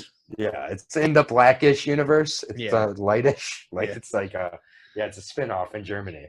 There we go. All right. Well, yeah. So goodbye, Magnus and Franziska. Thank you. Whatever. Franziska is my least favorite character in the show. I'll just say that she did nothing but show her tits. That's not true. She didn't do much. Like she just got naked a lot. She got naked she was naked for like a third of the scenes she was in the show. No, she did a lot with for her sister with Elizabeth and Charlotte and. I think I think Magnus didn't do very much, but I think Franziska. They both really didn't. Yeah, they're perfect for each other. Go sit on the beach and get exploded. Yeah, that was a nice ending for them. All right, so they are back now. We're back in the Prime world, and at this point, I wrote down we have 3 versions. And now we have 3 versions of Jonas and 3 versions of Martha. So that's a nice touch, right? We have the. I already went through the 2 versions of Martha and Jonas already, but now we have the 3rd version of each of them where their paths have been diverted. And in this version, Jonas saved Martha and Adam saved Jonas. So, but they don't know each other. This version of Jonas, so the alternate Martha does know Jonas. The shoe is kind of on the other foot now. The alternate version of Martha knows Jonas. She's had sex with Jonas. She's seen him die. And this version of Jonas does not, all he knows is a version of Martha died, but it's not this Martha. So it's kind of like this shoe is on the other foot from the beginning of the season, where Martha was like, Jonas thought this was Martha, and Martha's like, I'm not your Martha. I'm a different Martha. Exactly. So, and she's surprised that he's alive, much like he was surprised that she was alive. So that's some nice symmetry there. Poetry, as George Lucas likes to say. It's definitely poet. There's a lot of poetic elements of this show. The whole show like is essentially like a poem by the end of it. It really is like very pretentious to say that, but no, it is, you know, flaws that I might have with it aside, or issues I have with it aside, it is a very, very well done show, and I do not regret the amount of time and brain power I spent on this show. Yeah, and even like talking through this finale with you, I can see a little bit of some of the issues, little bit withering away for you. I get they're not all gone, but I think that talking about this with the other side of your brain is helpful. Yeah, you've gone through this with the right side, and you'll get to a point where you're gonna get yourself into a corner, basically. Just like if I view all this only through kind of the left brain side of things, I'm going to get to a point that it's like, wait, you need both. Right. Like both are needed to construct and understand what's. And the scars on people are on their left side or their right side, and maybe we should just not have scars, or have scars that match. I don't know. Yeah. All right, so we're slowly making our way through this plot. I think we're like 20 minutes into the episode at this point. But they are back they're back to the day when it all started, the day when it happened. It's June 21st, 1986. It's the day Tannhaus created the world. And I guess that him creating the world is kind of indicated by the three ninjas creating the liquid by turning the volume knob on the nuclear power plant. So like that's like a stand-in for creating the world, I guess, because when HG created these alternate worlds on this date, that creation was like symbolized by whatever happened at the power plant, where it created this liquid, which created these loops where people would go back, and I guess you could kind of look at that moment as like the origin of everything. Is that how you looked at that? Yep. All right. Adam is in Eve's headquarters, and he burns everything for some reason. He burns the Adam and Eve pictures, and that is why Adam and Eve, the pictures that we see, they are not burnt because of the apocalypse. They're burnt because of Adam up to their like shoulders. So I guess it's cool to see, like, well, and maybe they're showing us that because this always happened, I guess, actually, because Eve's pictures were always burnt to that level. Yeah. So maybe things didn't change as much. Maybe this always happened. I don't know. I'd agree. Well, no, I guess it did, because Eve says later he uses Eve's machine, and Jonas says that we're returning someone from the dead. So back to Jonas and Martha, he says, "You and I, which I liked. He said, "You and I," and then pauses, which "you and I" pause has been a running theme in this show. We are the reasons for this. We're the clique. We want them to never exist. And they walk out of the cave. They walk out of the cave. So then we go back to Adam. She's back in Eve's headquarters. Now they're in the future, and there's sand everywhere. We hear every death is a new beginning. And Eve says that Martha will find her body. So apparently this did always happen. Then Adam at some point always came to the alternate world, always killed Eve, and Martha finds the body, which is like the last thing that sets her on the path of becoming Eve and hating Adam. So I guess some version of this always happened. Adam always found a way to the alternate world, and maybe that's through Claudia that he always found a way to the alternate world. I think so. But this time something is different. So this time the gun won't fire. Or no, I guess the gun will fire. The gun won't fire because he took the bullets out. The gun isn't not firing because of what we saw with Jonas earlier. Right. So yeah, this time he's taken the bullets out of the gun. So that's not what he always did. So something has changed, which allowed him to change his behavior.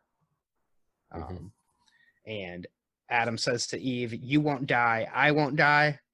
And they stand under the pictures, and he says, "Life is a labyrinth. We only know when we reach the center, and we will all understand."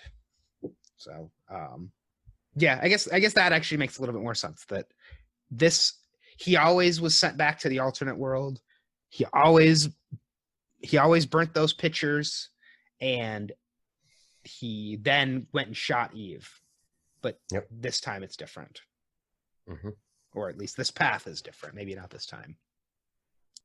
Then, so Jonas says, Jonas is the one that says all that we've done will ultimately be forgotten. Maybe that was Adam who said that. I just have that quote written down. But Jonas and Martha are at the Sigmundes doors. And Adam says to Eve, "You are the mistake, you and I." So again, using that kind of phrasing, the "you and I" in there. Mm-hmm. We're bound together. We see Tannhaus in the origin world. And Jonas says that him and Martha must make Tannhaus not have any pain. And so instead of going back to their own world where things were split, they're going to go back to the other world where things were split and created. And right then we see them in the path, and HG hits the button, and we actually see this portal come down. And I guess that is an indication that it was kind of hinted at, but never, like, I don't think it was ever, at least wasn't clarified for me, that path is directly below the bunker. And that's why so many of these things happen. Why the bunker is special is because that passage and the bunker are right above each other. Yeah, they mention it early on, but they don't bring it up too much. Yeah, and that's like why the kids, why the kids are in the bunker with the machine. Probably why the machine has to be in the middle of that bunker. Why the kids show up there. There are other instances of that bunker being an important vessel for time travel, and I think that in all the worlds, the geography is still the same, where the passage and the bunker are all in the same location. Mm-hmm. So, all right. So then the bridge opens, and this was another part that I didn't really like, because it is like the bad part of Interstellar, basically. And they're like in this like weird like starry area, and they can't find each other. They're both in there. They're both yelling for the other. And they see kid versions of themselves, of the other person. So Jonas sees a kid version of Martha, which, like, hey, it's a kid version of Martha. She has black hair with like that frame hairstyle. And hey, it's Kid Jonas because he has a yellow jacket on. And Michael. Now, I almost would have thought that this version of Kid Jonas that they're seeing is maybe the Jonas that we get teased out at the end. But then Michael comes and is like with him. Mm-hmm. So I guess this is just kind of showing that, like, some of this might be the dreams that they were having were from, like, these kids. Like, they seem to both remember it when they talk about it. Yeah, it shows that they weren't a dream. It shows they were real. Because they remember seeing each other. That Jonas remembers seeing Martha and Martha remembers seeing Jonas. Yeah. And I thought this was a beautiful scene. I love this scene. I really like Interstellar too. So Interstellar is like one of my favorite Christopher Nolan movies. I love Interstellar until the end. In the end of the Interstellar, I'm kind of, especially on the rewatch, I don't like it as much. So I think I'm even more sensitive because of that. But it's just PTSD. Yeah, that's fair. But again, you have some like real media PTSD attached to some shows here that, it's okay to bring into your experience here, but it makes sense. It adds to the context of why we had maybe a little different initial reactions to this finale.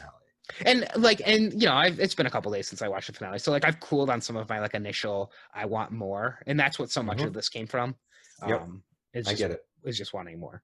So yeah, I was ready for. I didn't want 10, but I was ready to watch the finale. I wasn't hesitant to watch the finale. Yeah, and for me, it took me a day and a half to even, like, after we got off that podcast, I was like, well, I want to wait to watch the finale. I'm just not ready to watch. Like, it really was, for me, it was like I like wanted to be in the right state of mind to watch it. But that also just so much pressure. Right, it put it on a pedestal for sure. Yeah, which I think it's still, all things considered, when you have it at like the highest of pedestals, it's still they hold up pretty well. All things considered, I guess, because even if this is like, even if you didn't, adjust from your initial view, that's not like a completely damning view on the show. It's just like, this isn't exactly. I mean, it's actually a really good compliment to the show that the show was so good for 90% of the way, 95% of the way, that it set itself on a pedestal that I had such high expectations. Like, if it's 90% an amazing show and then it doesn't reach that last 5% doesn't reach it for me, it doesn't take away the 95% that it did. Like, it by no way negates the 95%. Just like there are people who don't like the last season of Lost, and the last season of Lost doesn't take away the great seasons of Lost and what Lost built up to put itself on a pedestal. Like, the two shows are very similar in that way, I think. Mm-hmm. So, all right. So finally, then Jonas and Martha find each other. They come together, and then they use the ball and they walk into the light. So do you have anything else on this bridge scene? I know you liked it more than I did. No, I liked it. I just thought it was like a really effective way to present kind of some of the themes they were trying to get across there. Yeah, and I do think like what Interstellar did, the bridge scene in Interstellar, that's actually not the part of Interstellar I don't like. I just don't like the very end of Interstellar. It kind of actually suffers from the Claudia Regina thing, where just the way a parent treats a child that it is seems to care so much about and then doesn't. That's my problem more with Interstellar than the bridge scene. Okay, that's fair. If Interstellar would have ended right after the bridge scene, I think the movie would have been really, really fantastic. And then the last 10 minutes of that movie, I'm like, what are they doing? So if you've seen it, you know. Mm-hmm. All right, so then they're in the origin world. We see the widescreen, Tannhaus and his son. His son is saying, "You never listen. No wonder Mom couldn't stand it here." Sonia, their names are Sonia and Merrick. That's where I had to write that down. And that's Sonia is the daughter-in-law. Merrick is the son. And Tannhaus says, "What we don't know is a drop. What we do know is a drop. What we don't know is an ocean." And Merrick leaves after a fight. Merrick complains how he only listens, that his father only listens to black holes and science, and probably the same thing you would complain about me, that like he is way too left-brained. He's not using his right brain ever, and that HG pays no attention to him. And then they kiss, which is not a safe thing to do while you're driving your daughter in the car. Like, don't have like a long kiss while you're driving in the middle of a thunderstorm and take your eyes off the road. Please don't do that. Yeah. So and the car starts to skid, and because they see Jonas and Martha, and Jonas and Martha appear, and they're there to stop them. We did have a little bit of feedback, and just on this exact thing, and this is actually what I thought too.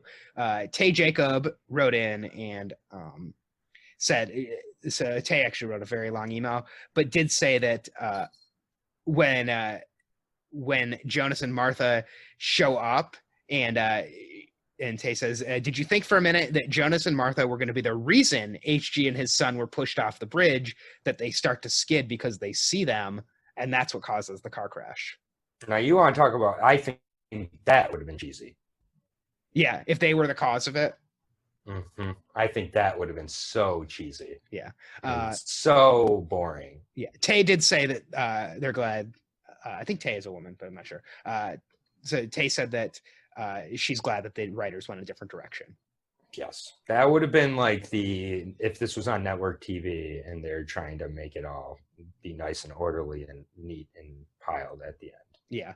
Chris Clayton also read in with that same feedback. Chris said, when Martha and Jonas went to stop the car crash, I thought, oh no, they're going to cause the car crash. Do you think that would have been more in line with Dark based on the first 25 episodes?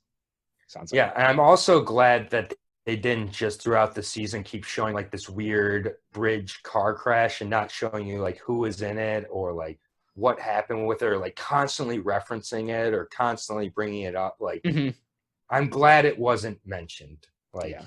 I'm glad it felt like it came out of left field in a little way, because if it would have been like mentioned the whole time, it's like, oh, what happened to Tannhaus's son? What happened to, like something like that, or like they kept like they had like 3 or 4 cold open episodes where there was like a dark bridge with like a truck or something, and then it like woke up and like HC's like like HG woke up or something. Like, right. Yeah, that's true. That's probably what we would get. That would have been so stupid. That's what we would have gotten in the 4th season, probably. Yeah, and it's just like it doesn't need to be like that. Just I don't want that. I don't need that. I'd rather talk for 3 hours and make my own conclusions. Yeah, well, that's the nice thing is that, you know, when you said this is gonna be a long podcast, I was like, I don't know if it really will be, and we're already over 2 hours, so at least I think we're over 2 hours.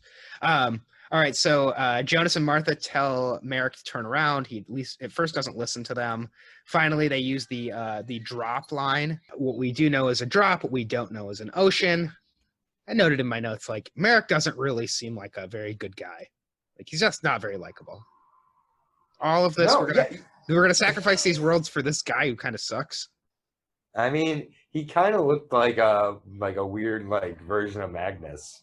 Yeah, I thought he kind of looked like Magnus. I thought he looked, I can't even tell you who. It reminded me of somebody, and maybe it was like one of the characters in Bohemian Rhapsody. I cannot think of who it looked like, but he looked like somebody specific to me.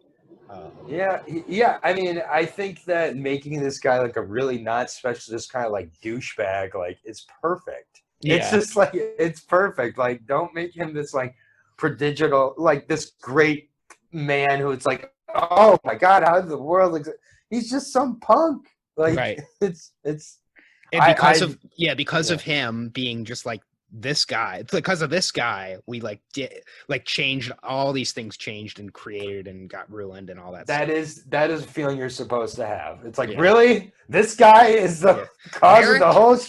Yeah, like Merrick, whatever his name is, Merrick. Like this, like, dude, who is this guy? Yeah, it's perfect. It's perfect because it's not that we know a drop in this ocean. I will keep saying that because all of these great lines that have been repeated are repeated for a reason. They're the themes. They're the spine of this show. Like, Merrick, you are not perfect.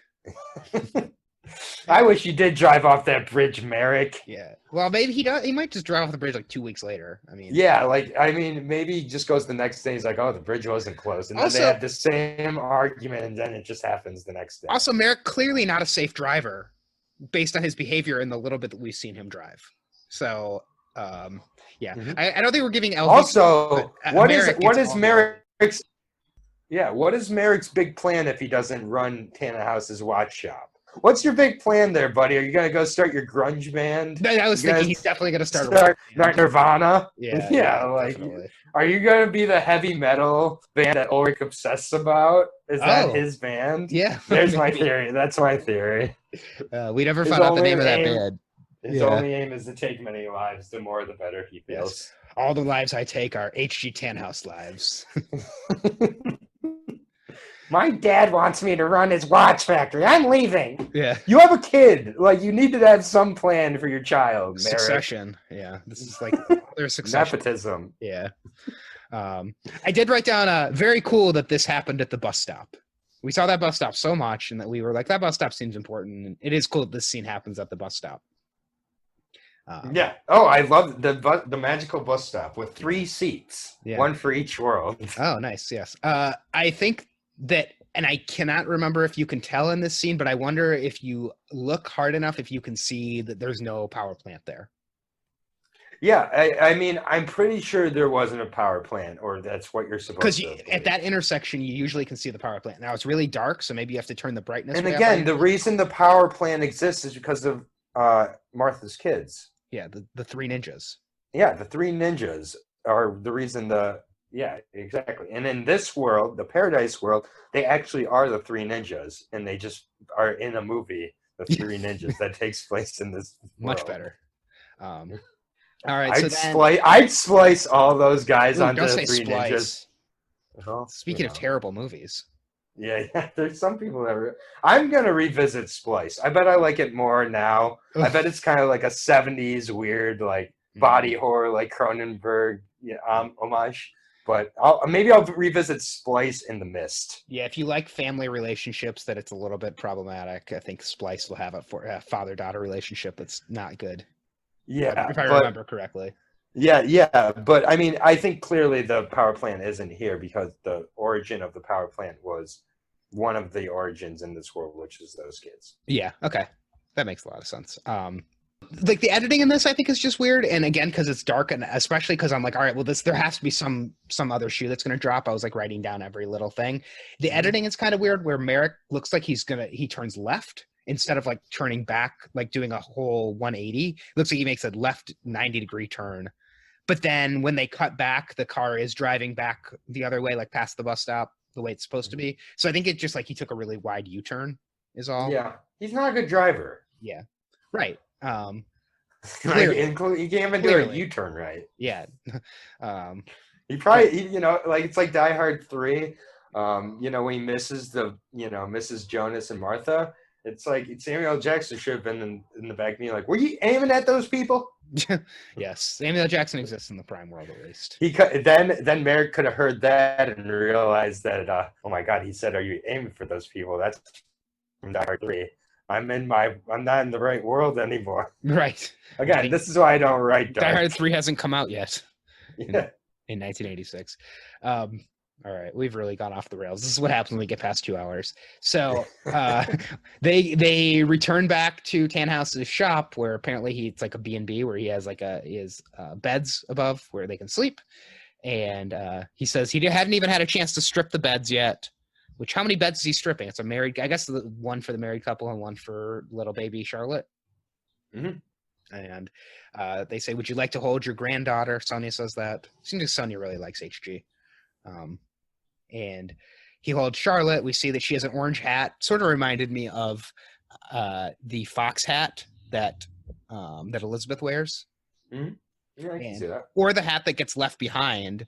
Isn't there a hat that's left behind when Charlotte gets taken back into the past by Charlotte and Elizabeth? I think they leave a hat sitting in the crib, if I remember correctly. I don't remember that, but I'll take your word for it. Watch that on the rewatch. Yeah. And looking for the hat yeah. watch. And HG turns off the lights, and then we start seeing a montage of people disappearing. We did wonder what the final montage would be. I think it's nice that the final montage is that we're seeing the disappearance of each of these people, each of these versions. It's kind of nice. It's also really sad. Yes. Because like really, really sad. There's some that are less sad than others. Obviously, Jonas and Martha holding hands and disappearing was really, really beautiful and nice, saying we're perfect for each other right at the end. I felt was an ominous thing to say right before they disappeared, actually. Not this like beautiful moment that I think many people kind of took it as. But I think, again, it's just continuing to show Jonas doesn't get this right down to the very end. No, he doesn't. Like, it just, Jonas is a dum-dum. Yeah. Just a dummy dum-dum. And right down to the very end. But the ones that like particularly made me sad were ones like the stranger in the 1800s, who is completely alone and just is disappearing, doesn't know if he was successful or not. He has no idea why this is happening at the time. So he's essentially disappearing into the ether that is whatever forever, with this not having the context at least at all. A version of that is happening. If you know that on this path, this is happening, but there potentially, I do like to think there's a path where the stranger stayed in 1888 and continued his job. Yeah, I'm just saying the path where he disappeared is a really tragic end. Just like the path where Egon's killed by Claudia is a tragic one. The path where Ulrich's killed by Helge, alternate Helge, is a tragic one. All these paths, regardless of which one there's ones that are more tragic for characters than others. Yeah, they all end in. I think most. I don't think there's anybody who has a happy ending in this show, except Merrick. Really, is the only one with a potentially happy ending. Fucking Merrick. And Regina, I guess, because she's celebrating something, which we'll get to. Yeah.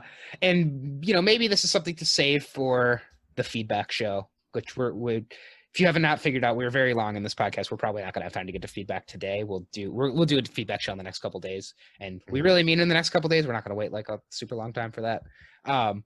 But one thing that I'm curious about is like, who is the Tannhouse who is Old Man Tannhouse and the man in the carriage?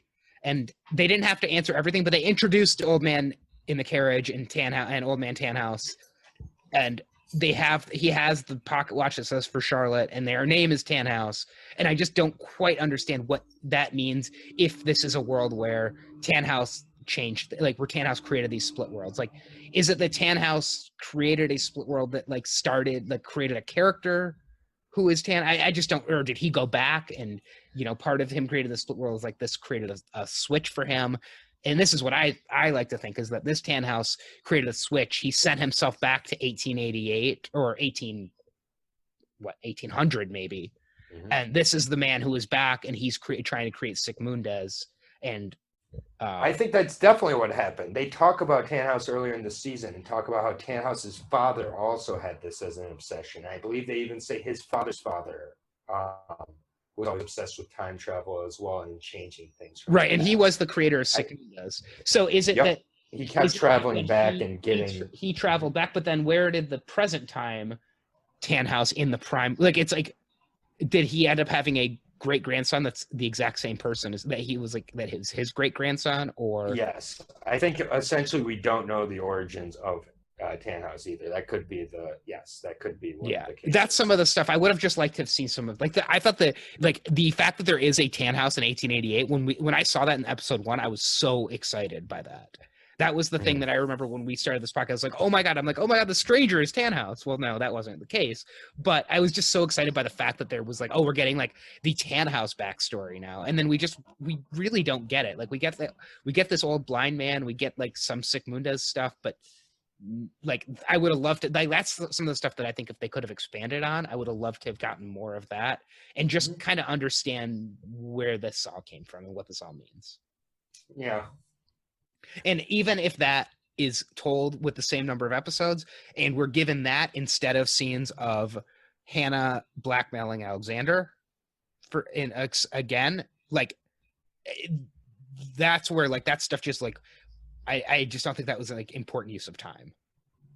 Yeah, that's a fair argument. Yeah, so that's where it's just that if they're going to tease us with that, let us know what that means. But these are small, you know, these are small drops in the ocean that is dark. Yeah. I also thought that when people are disappearing, so Jonas and Martha, they mentioned that they both remember seeing the other in closets. So, you know, they, and Martha says, I think it was Martha that said, I wonder if any of us will remain or if we are just a dream. Now, if you latch onto, are we just a dream, and you think this is just a dream, that is like you thinking that they were dead the whole time in a certain show. That is not, it was not just a dream, and they were not all dead. Just this, like, missing the point. Yeah, these things all happened. If any of us remain, I think there is a path where they remain. There are probably infinite paths. You know, you talked about devs a little bit, this idea of like there are infinite realities of different things. Yes. I think that there is probably a path where Jonas and Martha go back and try to stop Merrick and they're unsuccessful, or they go back and try to stop Merrick and they cause another car crash that was what we talked about with the feedback. They get killed when they travel back. Right. They travel back to the wrong time. Like I think there could be infinite. They get stuck in that bridge and never come together. Like there could be infinite possibilities, and we're only seeing one possibility, one drop in the ocean that is this show. Exactly. There's never going to be a point where there'd be enough seasons in that case, then, because there's infinite possibilities. Yep. So then we see the Adam and Eve disappearing together, which is like they get like a really nice hug, which I actually thought that was like a nice moment. It was nice to see them finally, like, for both characters that have spent 66 years trying to stop the other one, and that they actually like have that moment where they can be together at the end and hug. And then I really like the close-up of Claudia with the single tear running down as she realizes what's going on and knows that she was successful. Yep. I thought that was really powerful. Then it goes black for a couple minutes, and this on the first watch was when I was like, "Wait, what? Like that's it? That's it?" Then, that scared me. But then we get this dinner table scene, and we get people sitting around the dinner table. We get that shot of the picture, which you said that's got Burned, Claudia, and Regina. Yeah, which I'm very curious on what that means. If that means that Claudia and Burned had an affair, and that was, or Claudia and Burned, you know, whatever. But Burned was Regina's father this whole time. Mm-hmm. I guess. Okay. If Burned was Regina's father, so Burned and Claudia had a relationship, mm-hmm. and in all the worlds, And then Claudia takes over the power plant from Burned 15 years after Regina is born. That does kind of recolor everything that they have going on with the power plant being transitioned. Like, it kind of makes it dirty that, like, he passes the power plant on to Claudia because it's his legacy, I guess. Okay. Huh.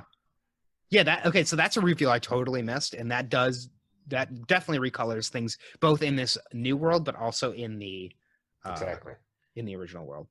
Yep, I agree. Now I have to look. Let's see. So Burned is. So I actually have Noah I have Tronte. The line between Tronte and Regina, I guess I have to cross that out. But Burned to Regina, that means that. Well, there's not really any intermixing between the Dopplers and the Tiedemans that happens as a result. I was thinking, like, if Regina is married to Alexander, but he's not really connected. So, okay, well that's a cool reveal that I did not realize. And in this world, Regina lives in the Conwald house. Also, apparently, it seems like it's her house. Or did you think this was Hannah's house? No, I thought it was the Conwalds. No, I mean, like, who do you think is like the occupant of that house? I guess. I mean, it must be Regina if she has family pictures hanging up. Yeah, it was Regina. Yeah. Exactly. Okay. Which again, this is another shift between worlds: is that the houses they live in slightly rotate. Yeah, that's true. That this time Regina, like, it was Hannah lived there, and then Katerina lived there, and then Regina lived there. So maybe there's another world where Peter and Bernadette live there. Yeah. And so glad to see Peter and Bernadette get together. Yeah, they finally found their talk about a happy ending. That is so great. Peter is one of my favorite characters in this show, and to see him find it's like true love at the end is like, that was so nice. He was so happy, and that works. That works so well because in this world, Charlotte was never, like, the loop of Charlotte Elizabeth was never created because Charlotte was never brought back. Because in this world, HG didn't have a child, he wasn't mourning his baby and didn't need, like, I think if you think about, like, why did Elizabeth and Charlotte have to bring baby Charlotte back? It was to stop HG from dedicating his life to this machine. Yep, exactly. It works. They never had to do that. Yeah. So, because Merrick didn't die at this moment. Yeah. And then you see that when Ulrich's removed, Katerina and Hannah are besties. Oh, yeah. That's a good point, too. Yeah, they love each other. They're so close together. They're so good with each other. Regina's healthy and successful, which again, we've seen throughout that the way that the Tiedemans seem to use time travel is to advance their own positions in worlds. It got Regina richer and more powerful in one world, and in this world, got her healthy and protected. Yeah, that's a good point. And Hannah and Waller are together, so apparently Hannah has a thing for police officers in Winden. Yeah, which it just seemed weird. It was fun to have Waller there because it was. I did really like that they're having like a fun callback to like a running gag from this show. It felt like it did feel like the Avengers shawarma scene. Yeah, for this show. Yeah, that's a good comparison. Cool. Yeah. And I also noticed that there's an empty seat at the head of the table. And I thought that was weird. Do you have any theories on that? Someone's not at the dinner table. Well, I definitely noticed. I think that. Is there? Do you have a significance of that? Other than the absence, I felt like the absence was significant. Regina not having a partner there, I think, was significant. Yeah, I mean, Katerina also doesn't have a partner there as well. Yep. And it makes sense actually with Waller and Bernadette, Waller and Benny being sister and brother, that's why Peter and Bernadette would be there, because Hannah and and they even thanked Regina for the invitation. So it is like friends getting better together for a family dinner. I think the fact that there is a head of the table missing, there's probably some symbolic stuff there, and if people want to write in with ideas of what that might mean, or if it's like literally just a person is not there, or if it's what does that mean. But having the head of the table empty and a chair still there, they could have easily removed the chair. Like, they left the chair there for a reason. And then you want to talk about significance, the toast.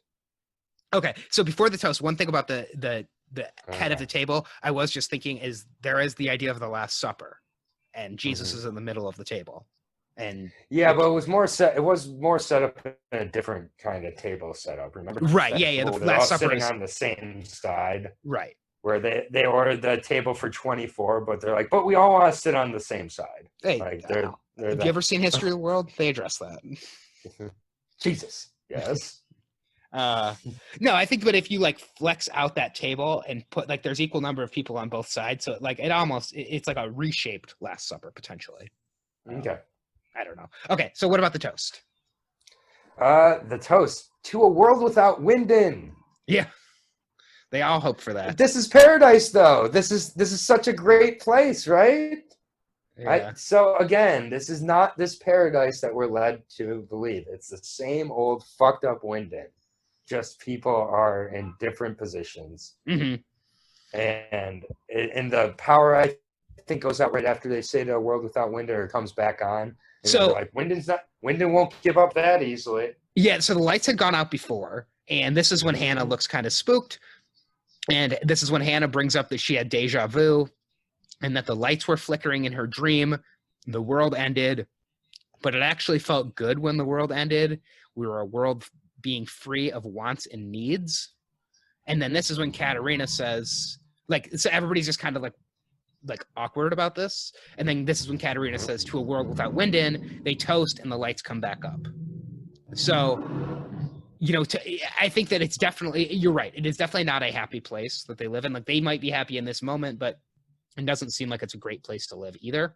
The term paradise, definitely, this is not paradise. At least maybe it's paradise for Regina because Regina's still alive. But of course, Claudia is not. Maybe Claudia's there with Regina. We don't know. But how much is Claudia really a part of Regina's life at this point? Mm-hmm. She's not there to celebrate whatever they're celebrating for Regina, so it must not be that big of a member of her family. Paradise is a lie. Paradise is not real. Mm-hmm. Well, paradise, yeah, and we had Noah was chasing paradise, Adam's chasing paradise, and all these characters were chasing paradise throughout. I think it's interesting what Hannah says about her dream and about the deja vu, and I think you can be led down a couple different ways of what she's dreaming about, or what that actually is significant about. But she doesn't seem upset that the world is done. The idea of wants, there is that quote, and I don't have it in front of me, but this one we've butchered a couple times about like a man can decide what it was like a man can decide what he wants, but he can't decide what he wants. Something about those along those lines. I don't remember if you remember what that was. It was a man can determine his wants, but his wants man cannot determine his wants, but a man's wants can determine him. Yeah, something. I was trying to find it in my notes, like, and I can't find it. Yeah, but I mean, it's just there's so many clues in this final scene. It's just, it is not the happy ending. Yeah. No, I don't think. I don't think this had a happy ending. You haven't been paying attention. Right. Oh, that's a good point. That's a good reference back. So yeah, I think I was trying to find that quote. I can't find it. I'll find it maybe for the next episode. So no, it's definitely not paradise. And then the final couple lines of the show, we see that once again Hannah is pregnant, and seemingly it's Waller's baby. And they ask Katerina, "Have you chosen a name?" And she says, and this is where it takes about 5 seconds to get here. And especially on my first watch when I was like already like annoyed with this finale and unhappy, I was just like, yes, just say Jonas. We know you're going to say Jonas. And then it's like 5 seconds later, she's like, I always thought Jonas was a good name. And then My Name is Jonas plays over the end credits. Or the CSI, and she puts on her sunglasses. Right. I really was expecting My Name is Jonas to start playing. It's like, come on, just do it. You want to. You played What a Wonderful World. Play Weezer, but they didn't do it. That was a song that plays over the credits that we've heard a bunch, though. I don't remember what song that is, but we've heard it multiple times in this show. Da, da, da, da, da, da. Yeah, it's what's playing when Helge gets hit by Helge. It's also playing in the bunker when we first go back and see Eric there right before he gets sent back. So it basically is like we continue on this fiery wheel of time through the universe. Like is like the well, line. Fiery Wheel of Time Through the Universe is like describes the man with HG's machine. Yeah, and also like it definitely does. Not to look too much into subtitles here, but it might be a clue. Okay. That at the end when they bring up the song, the subtitles are all in German for the first time for that song. Every other time that song's played, the subtitles are in English, and this time the subtitles were in German. Maybe just an extra little meta clue that this is not. The world is not exactly where it's supposed to be still. This is not the world. There's things off about this world still. It also could have just been a translation thing, but every other time that song's played, it translates it into English. This time it translated it into German. Well, most of the songs that have played have been in English also. No, but this song was in German when it's played the first couple times, and they translate into English. So, I just feel like it could be a little Easter egg, but probably not since only English viewers would have that Easter egg. And only people who watch with the subtitles also. Yeah, exactly. So it's probably me just, that's not one of my stronger theories there. Yeah. So Thomas Hellberg actually wrote in just as we're talking about audio tracks, and I think we've addressed this, but he said, out of curiosity, what audio track language do you use when you watch the show? I know there's an English track available, but I hope that you use the original audio track. Yes, and we get insulted when people don't. Yes. So I would have made taking notes a lot easier, though. I will say I would not have had to pause as much as I did. Yeah. As watching the show. Funny story. I got a friend of mine to start watching the show. One of many. I have like a list of friends I've gotten to start this show. To be honest, it's actually in a little book with a little logo on the front of it. I'm still working on finishing it. Is it a Triqueta logo? Ah, Triqueta. It is that she started the show and watched it with English dubbing, and she talked about how she kept getting confused. She's like, this is so much more confusing. Like, I can't follow this and like everything like that. And I was like, she got through season 1. I was like, just go back, watch season 1 with the subtitles. She's gone back, watched season 1 with the subtitles. Such a better experience for her. She says, like, it probably also helps that it was the second time. It's also watching the second time. It's much easier to understand what's going on, but the subtitles help, I'm sure. But she really did point out particularly that there's like a delay with the dubbing to where one person would talk, then there'd be like a 3-second pause, and then the next person would start talking. And she's like, the interactions were like very stilted with the English dubbing. So I don't think anybody listening would do English dubbing, but if you did, you screwed up. Yeah. I've recommended this show to a lot of people. It's hard because whenever I recommend it to people, I say the thing with Dark is you need to give it 110% if you're going to watch it. I always tell people it's a show you got to flip your phone over for. And if you're complaining about looking at subtitles, you aren't supposed to be taking your eyes off that screen. The subtitles also help you quite a bit. And I watch most things with captions now, like anything serious, even if it's in English, I watch it with captions just because it helps me catch things. And it also, I think for me, having captions on keeps me from looking at my phone. If I'm watching something in English, like if I watch The Wire with subtitles and captions on, just because it keeps me like more focused on it. And I actually just recommended this show to our cousin Scott Loeb, and he just broke his leg. And so he's like, I'm going to be hopped up for a little while, and I need like some stuff to watch. He's like, should I watch Dark? And I told him, I said, well, I'm like, listen to our first podcast. We're podcasting on it. But the thing is, he has a child, and I'm like, it's going to be very hard for you to focus on this show and like also have a child. So good luck if you do. He's probably on a lot of pain pills and stuff. That's going to make following these storylines a lot more difficult if you're all hopped up on oxys. Yes, that's true. And I do always tell people also, I'm like, if you're watching this show, don't Google anything. Like, don't even think that you can get away with Googling anything. Text me if you have questions. You find somebody who you can ask. On that note, I actually am so satisfied with the. We're kind of wrapping it up at this point, right? Right. I have a couple emails I figured we could do. But just overall thoughts on the community for this show. They really get it down to the creators and down to the marketing, I think, for the most part, get that spoilers do not need to happen with this show. Right. And for a Netflix show that's still a few weeks later, I'm seeing finale reviews still coming out. We're doing our finale review right now. it's not this show that's just disappeared after the week it showed up. Right. I agree.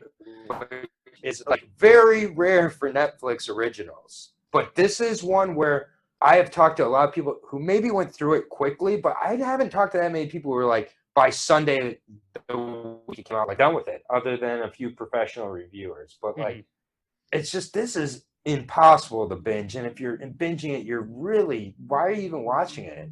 Like, Well, I have a friend who this is not binged a the show whole I thing. ever, yeah.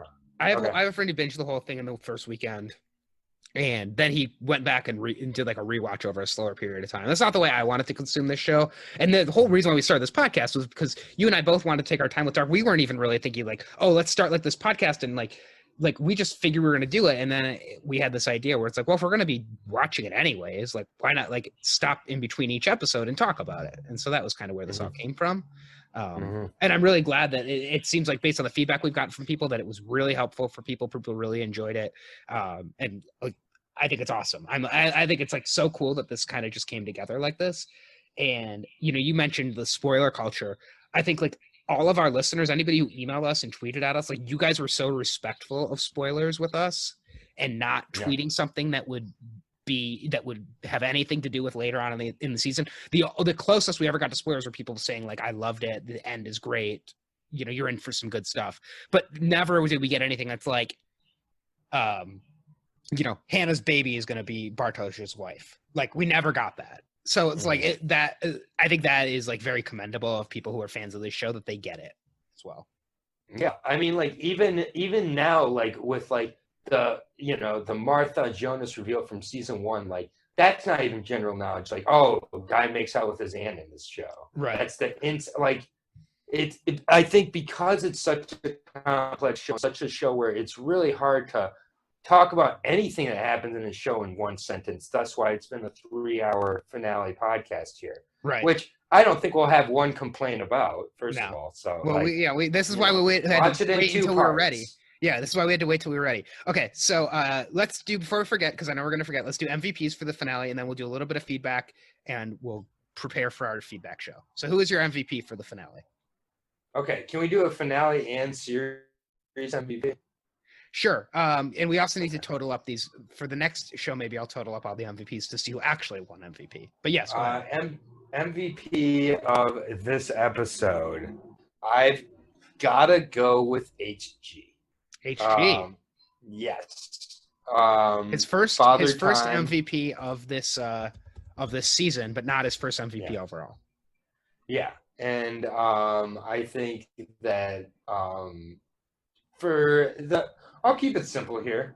For the sole reason that he got Benny and Peter together. He's responsible for Penny and Peter, my favorite couple in the show. I was so happy to see them together. For Peter finally not to have to hide who he was. Mm-hmm. Like, it's just like, after the park scene, which I think is still my favorite scene of the 3rd season, one of my favorite scenes in the entire show. I know it's not the deepest scene, but it was so emotionally satisfying, that scene, to me. I was just rooting for Peter to get his happy ending. And like when he looked at Benny and he was just like so relaxed and not having to hide, it's the first time I've seen him not look like he wanted to die. Like other than when he first showed up in Winden. Like he's always just, so HG for getting those two together. Ship them, Benny and Petey. All right. Well, I will give my MVP. I don't think you cannot give your MVP to Claudia for this episode. That's her 3rd MVP for the season, which puts her tied with alternate Martha for the lead for the season. You can say Claudia was really responsible for HG getting Peter and Benny together. So if Claudia hadn't changed things, these loops would have continued, and Jonas and Martha never would have saved the world. So I'll give it to Claudia. Fair enough. And I think we both would give an honorary MVP to the creators of this show and the creative team behind the writers, everybody who is responsible for this show. I think we would all say that. Would you agree? Yeah.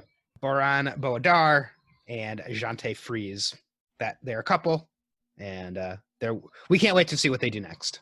Right? I think whatever they do next, we will be first in line for that. Yeah, they're going to have a huge following of people, and it's just going to grow. And I'm really excited to see people discover Dark over the next little while here, because I think it is a show that's only gotten bigger and bigger. Yeah, and and it's not always anywhere close to its critical mass. And it's always on Netflix for people to watch. And if you have friends that are going to watch it, make sure you tell them to watch with subtitles. Make sure you tell them not to Google anything. All right, let's get into some like overall finale feedback, but we're going to do a feedback show in the next couple days here, probably maybe Sunday, maybe Monday. So definitely email us if you have feedback at digestingdarkpod@gmail.com. You no longer have to put the episode number in the subject line. Just maybe put the topic. What are you writing about? Put that in the subject line. Use your subject line as your subject. All right, so Rashawn Jones wrote in and he said, what an incredible ending. I always knew there couldn't be a happy ending, quote unquote, for Martha and Jonas, but that was a tearjerker. And as it turns out, Claudia had it figured out, or she figured it out. I don't know what I'm going to do without Dark. I'm going to miss it terribly. We never did find out what happened with Waller's eye, which is fine by me. It makes me laugh when I think about it. They did a good job tying up most of the loose ends, but leaving something for fans to debate for years to come. Thank you guys for the podcast. We appreciated it. So thank you, Rashawn. Yeah.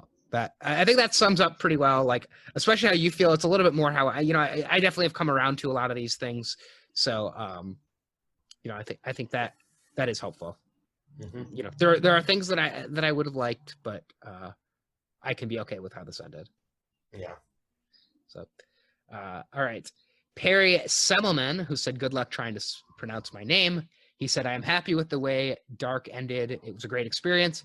Since the first season, I like how they trust the viewer and use Wyndon to set up timelines, and in the makeup, introduce us to characters without text put on screen or somebody speaking their name. So just the way they handled the introducing characters without spelling it out. Yep. After the series finale, I would like to see more of what was shown. And so my question, what do you think would be in an extended version? Maybe 2 more episodes. In the last episodes, there's a lot of material to cover that was quickly shown. I hope you both keep together for a new series or movies. As brothers, I think we will stay together here. Yeah. So Dark has salvaged our relationship. So thank you, Dark. You know what? I don't want any more. I don't want another second. There needs to be questions that remain. There needs to be discussions to be made. And there needs to be a feeling that everything doesn't completely line up and fit together. Mm-hmm. There needs to be that feeling. It wouldn't make sense otherwise. And all these compliments about not holding your hand, not telling you everything, not filling in every line, that's what it's fucking doing. I don't want another second. I'm very, very satisfied. Yeah, I would like more. I'll go back for seconds with this, and I don't need it to hold our hand, and I don't think that by showing us things that it talked about, like paying off things that it introduced, it is holding our hand. I have a whole list of loose threads that I will hold for the feedback show, because I don't really want to sour like the good vibes that I'm feeling on this show right now. With maybe they were severed by the sharpest of blades. Those threads. Maybe, but then why did we waste time with them? But yeah, I think in the feedback show, I'll definitely get into some of my like holes and even some of those holes. Like one of those holes was, why doesn't Regina have cancer in this prime world? I think we kind of answered that. So some of these things we worked out and figured out the answer to. Maybe we'll be able to figure out the answers to some of these other things. But there are certain big things that the show introduced that I just don't think it really paid off. If it's going to spend, like, this show is so important. All the time on this show is very valuable. That's all. I would have liked that.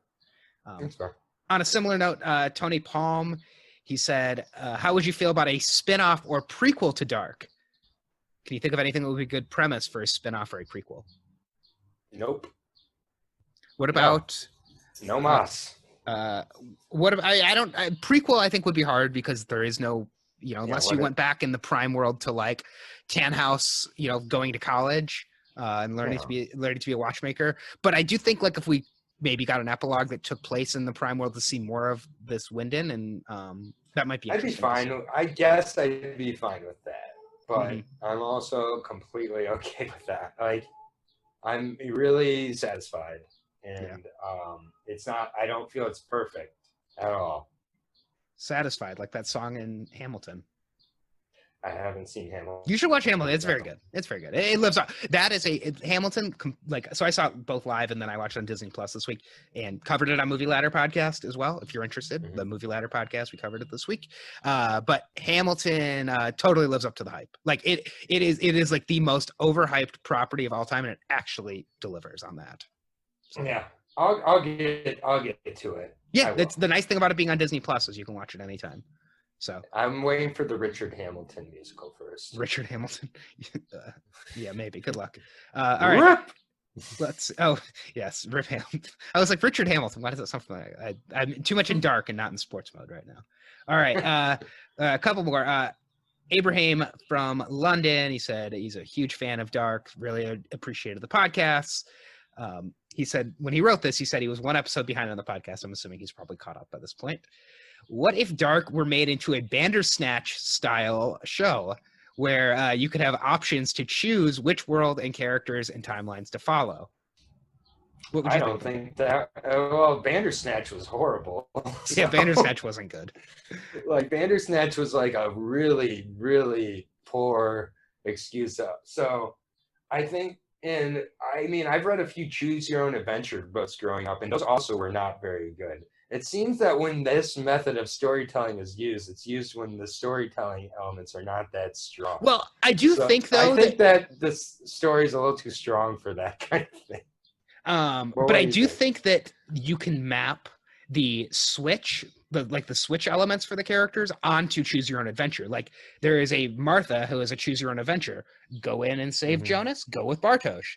Or an Adam, go in and, you can map, like there are definitely Choose Your Own Adventure elements.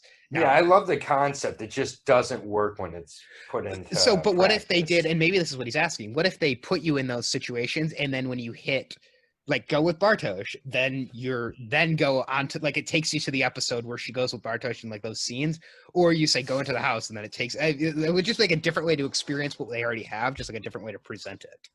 If DVDs still existed, this seems like a DVD special feature that you'd be like, that's great. And then you'd try to just like takes you to different points in the series, but like it doesn't really work. It's a great thought. So great back to Christopher Nolan, it's like the chronological version of Memento that's on the Memento DVDs. Yeah, exactly. That I've never watched. It's like, do you want to hate this movie? Yeah. Then go ahead and put in, So it's like, do you want to hate this show? Go ahead and answer all of the questions and leave no ambiguity. Right, watch Dark chronologically. Yeah. Which I know there is a there's a cut of Lost that's chronological that exists on the internet, and you're taking some fun elements out of it if you did that. Abraham also in his email said 2 book suggestions if you like this show. Both are by Blake Crouch, and one is called Dark Matter and the other is called Recursion. They're both on the subject of time travel and multiverses, mind-blowing stuff, and highly recommend for all those who like Dark. Both are being considered for film or TV series and deserve the best production, direction, and cast. So, okay. Yeah. Dark Matter and Recursion. I have a Goodreads to watch list, or to read list, and I never get to it, and I will add both of those books to my Goodreads list, and maybe someday I'll read them. Yeah, I think that, there's a lot of people, I think, within the entertainment industry that are very aware of Dark, even if they realize it's not quite to the critical mass of the general public that it should be. And I think we're going to see a lot of clones that come out, these time travel, sci-fi, twisting narratives. It's just becoming more popular in this world where we wish we had a form of a time machine, I think. Mm-hmm. All right. I think that is going to be all the feedback we're going to get to today. And we're going to be back later on with another feedback show. We will not wait as long as we waited for this one, but definitely things happen in life. Yes, exactly. Yes, as Dark has shown us anything, things happen in life. So keep sending in those feedback to us, digestingdarkpod@gmail.com. We'll work our way through it. And, who knows, maybe have to do a couple feedback shows. Maybe we'll do, maybe we'll get into some movies. I know you said Predestination is one that you thought would be similar to how Dark ended. Maybe a top 5 things to watch if you like Dark, although we've recommended a lot, including Lost, The Leftovers, Mr. Robot, Splice, Three Ninjas, what else? Dark Matter Rage. and Recursion. I already forgot what it was called. Dark Matter and yes, Recursion. Yep. Yeah, I had to look it up again. Yeah. The Sopranos, if you like a finale that people don't understand quite. So yeah, tons of stuff to watch. Let us know what you think we should be watching, especially as now we are no longer diving deep into Dark one episode at a time. We can dive into other things. So, and all right, any last words on our finale recap? I have to go to the bathroom pretty bad because we've been on this for a long time. Yeah, no problem. My favorite character in this show has made me question why he's my favorite character throughout, and he's still my favorite character. Is that Peter? It's Ulrich. Oh, Ulrich. Ulrich has been my favorite character throughout this show. And so I was really happy to see him show up in the finale. Actually, just because there's something about Ulrich, I just have found him to be my favorite character in the show. Yeah, I mean, it was definitely good to see him. I think it's a tragic end for Prime World Ulrich, no matter what that end means, that he spends so much of his life locked away because he was trying to go back and save his son. That's how the show really started. And that is one reason why it's nice to see Ulrich in the finale, because we did get just a little bit of closure on that character. Mm-hmm. Yeah. But other than that, great show. This has been an amazing experience to podcast with. So yeah, for sure. I really enjoyed everything about this. I enjoyed the rewatch. I enjoyed getting to break everything down with you and talk through this. And there are times when I think like I helped you realize things that you didn't pick up, and there are definitely things, especially in this episode, that I did not pick up on, or I just needed to kind of like iron through some of those wrinkles that I had, and that's helpful. Yeah, we just need to look at the elephant from a different perspective. Right. Yes, we're going to end this with quoting Clausen. Great. Who is your overall series MVP? You said you're going to do a series MVP, and I don't think we have that. Yeah. So overall series MVP is Claudia. Yeah, I agree. She is the darkness in the show. She does all her work within the dark, in darkness of the shadows. We're not, other. She's the MVP. She's the only. I am in actual complete agreement with you, and I was going to say that as well. She is the only one to completely master time and alternate worlds, and not just. No one played the game better. Right. No one played the game better. Right, and she got what she wanted, which was to have a seemingly happy Regina. So, Claudia, congratulations! Your dog Gretchen is probably so proud of you. Mm-hmm. So. All right. Well, we will be back soon with a feedback show, and keep sending in those emails. Keep tweeting at us. You can tweet at us at BrooksZA. And I'm at Aaron Jay Brooks. And you don't have to couch any of your content anymore. You can just, it's all free. Just don't spoil any other shows. But Dark is it's all in the open. But don't spoil it for anybody who hasn't finished. You can spoil Oz for me if you want. Yes, we both saw Oz. We both like Oz as well. So nothing like Dark, but watch Oz, everybody. Yeah, it's a dark show. It's just dark. It's very dark. Yeah, but Oz on HBO or HBO Max, if you just got that, great show. All right, thanks guys for joining us. We will talk to you next time. See ya.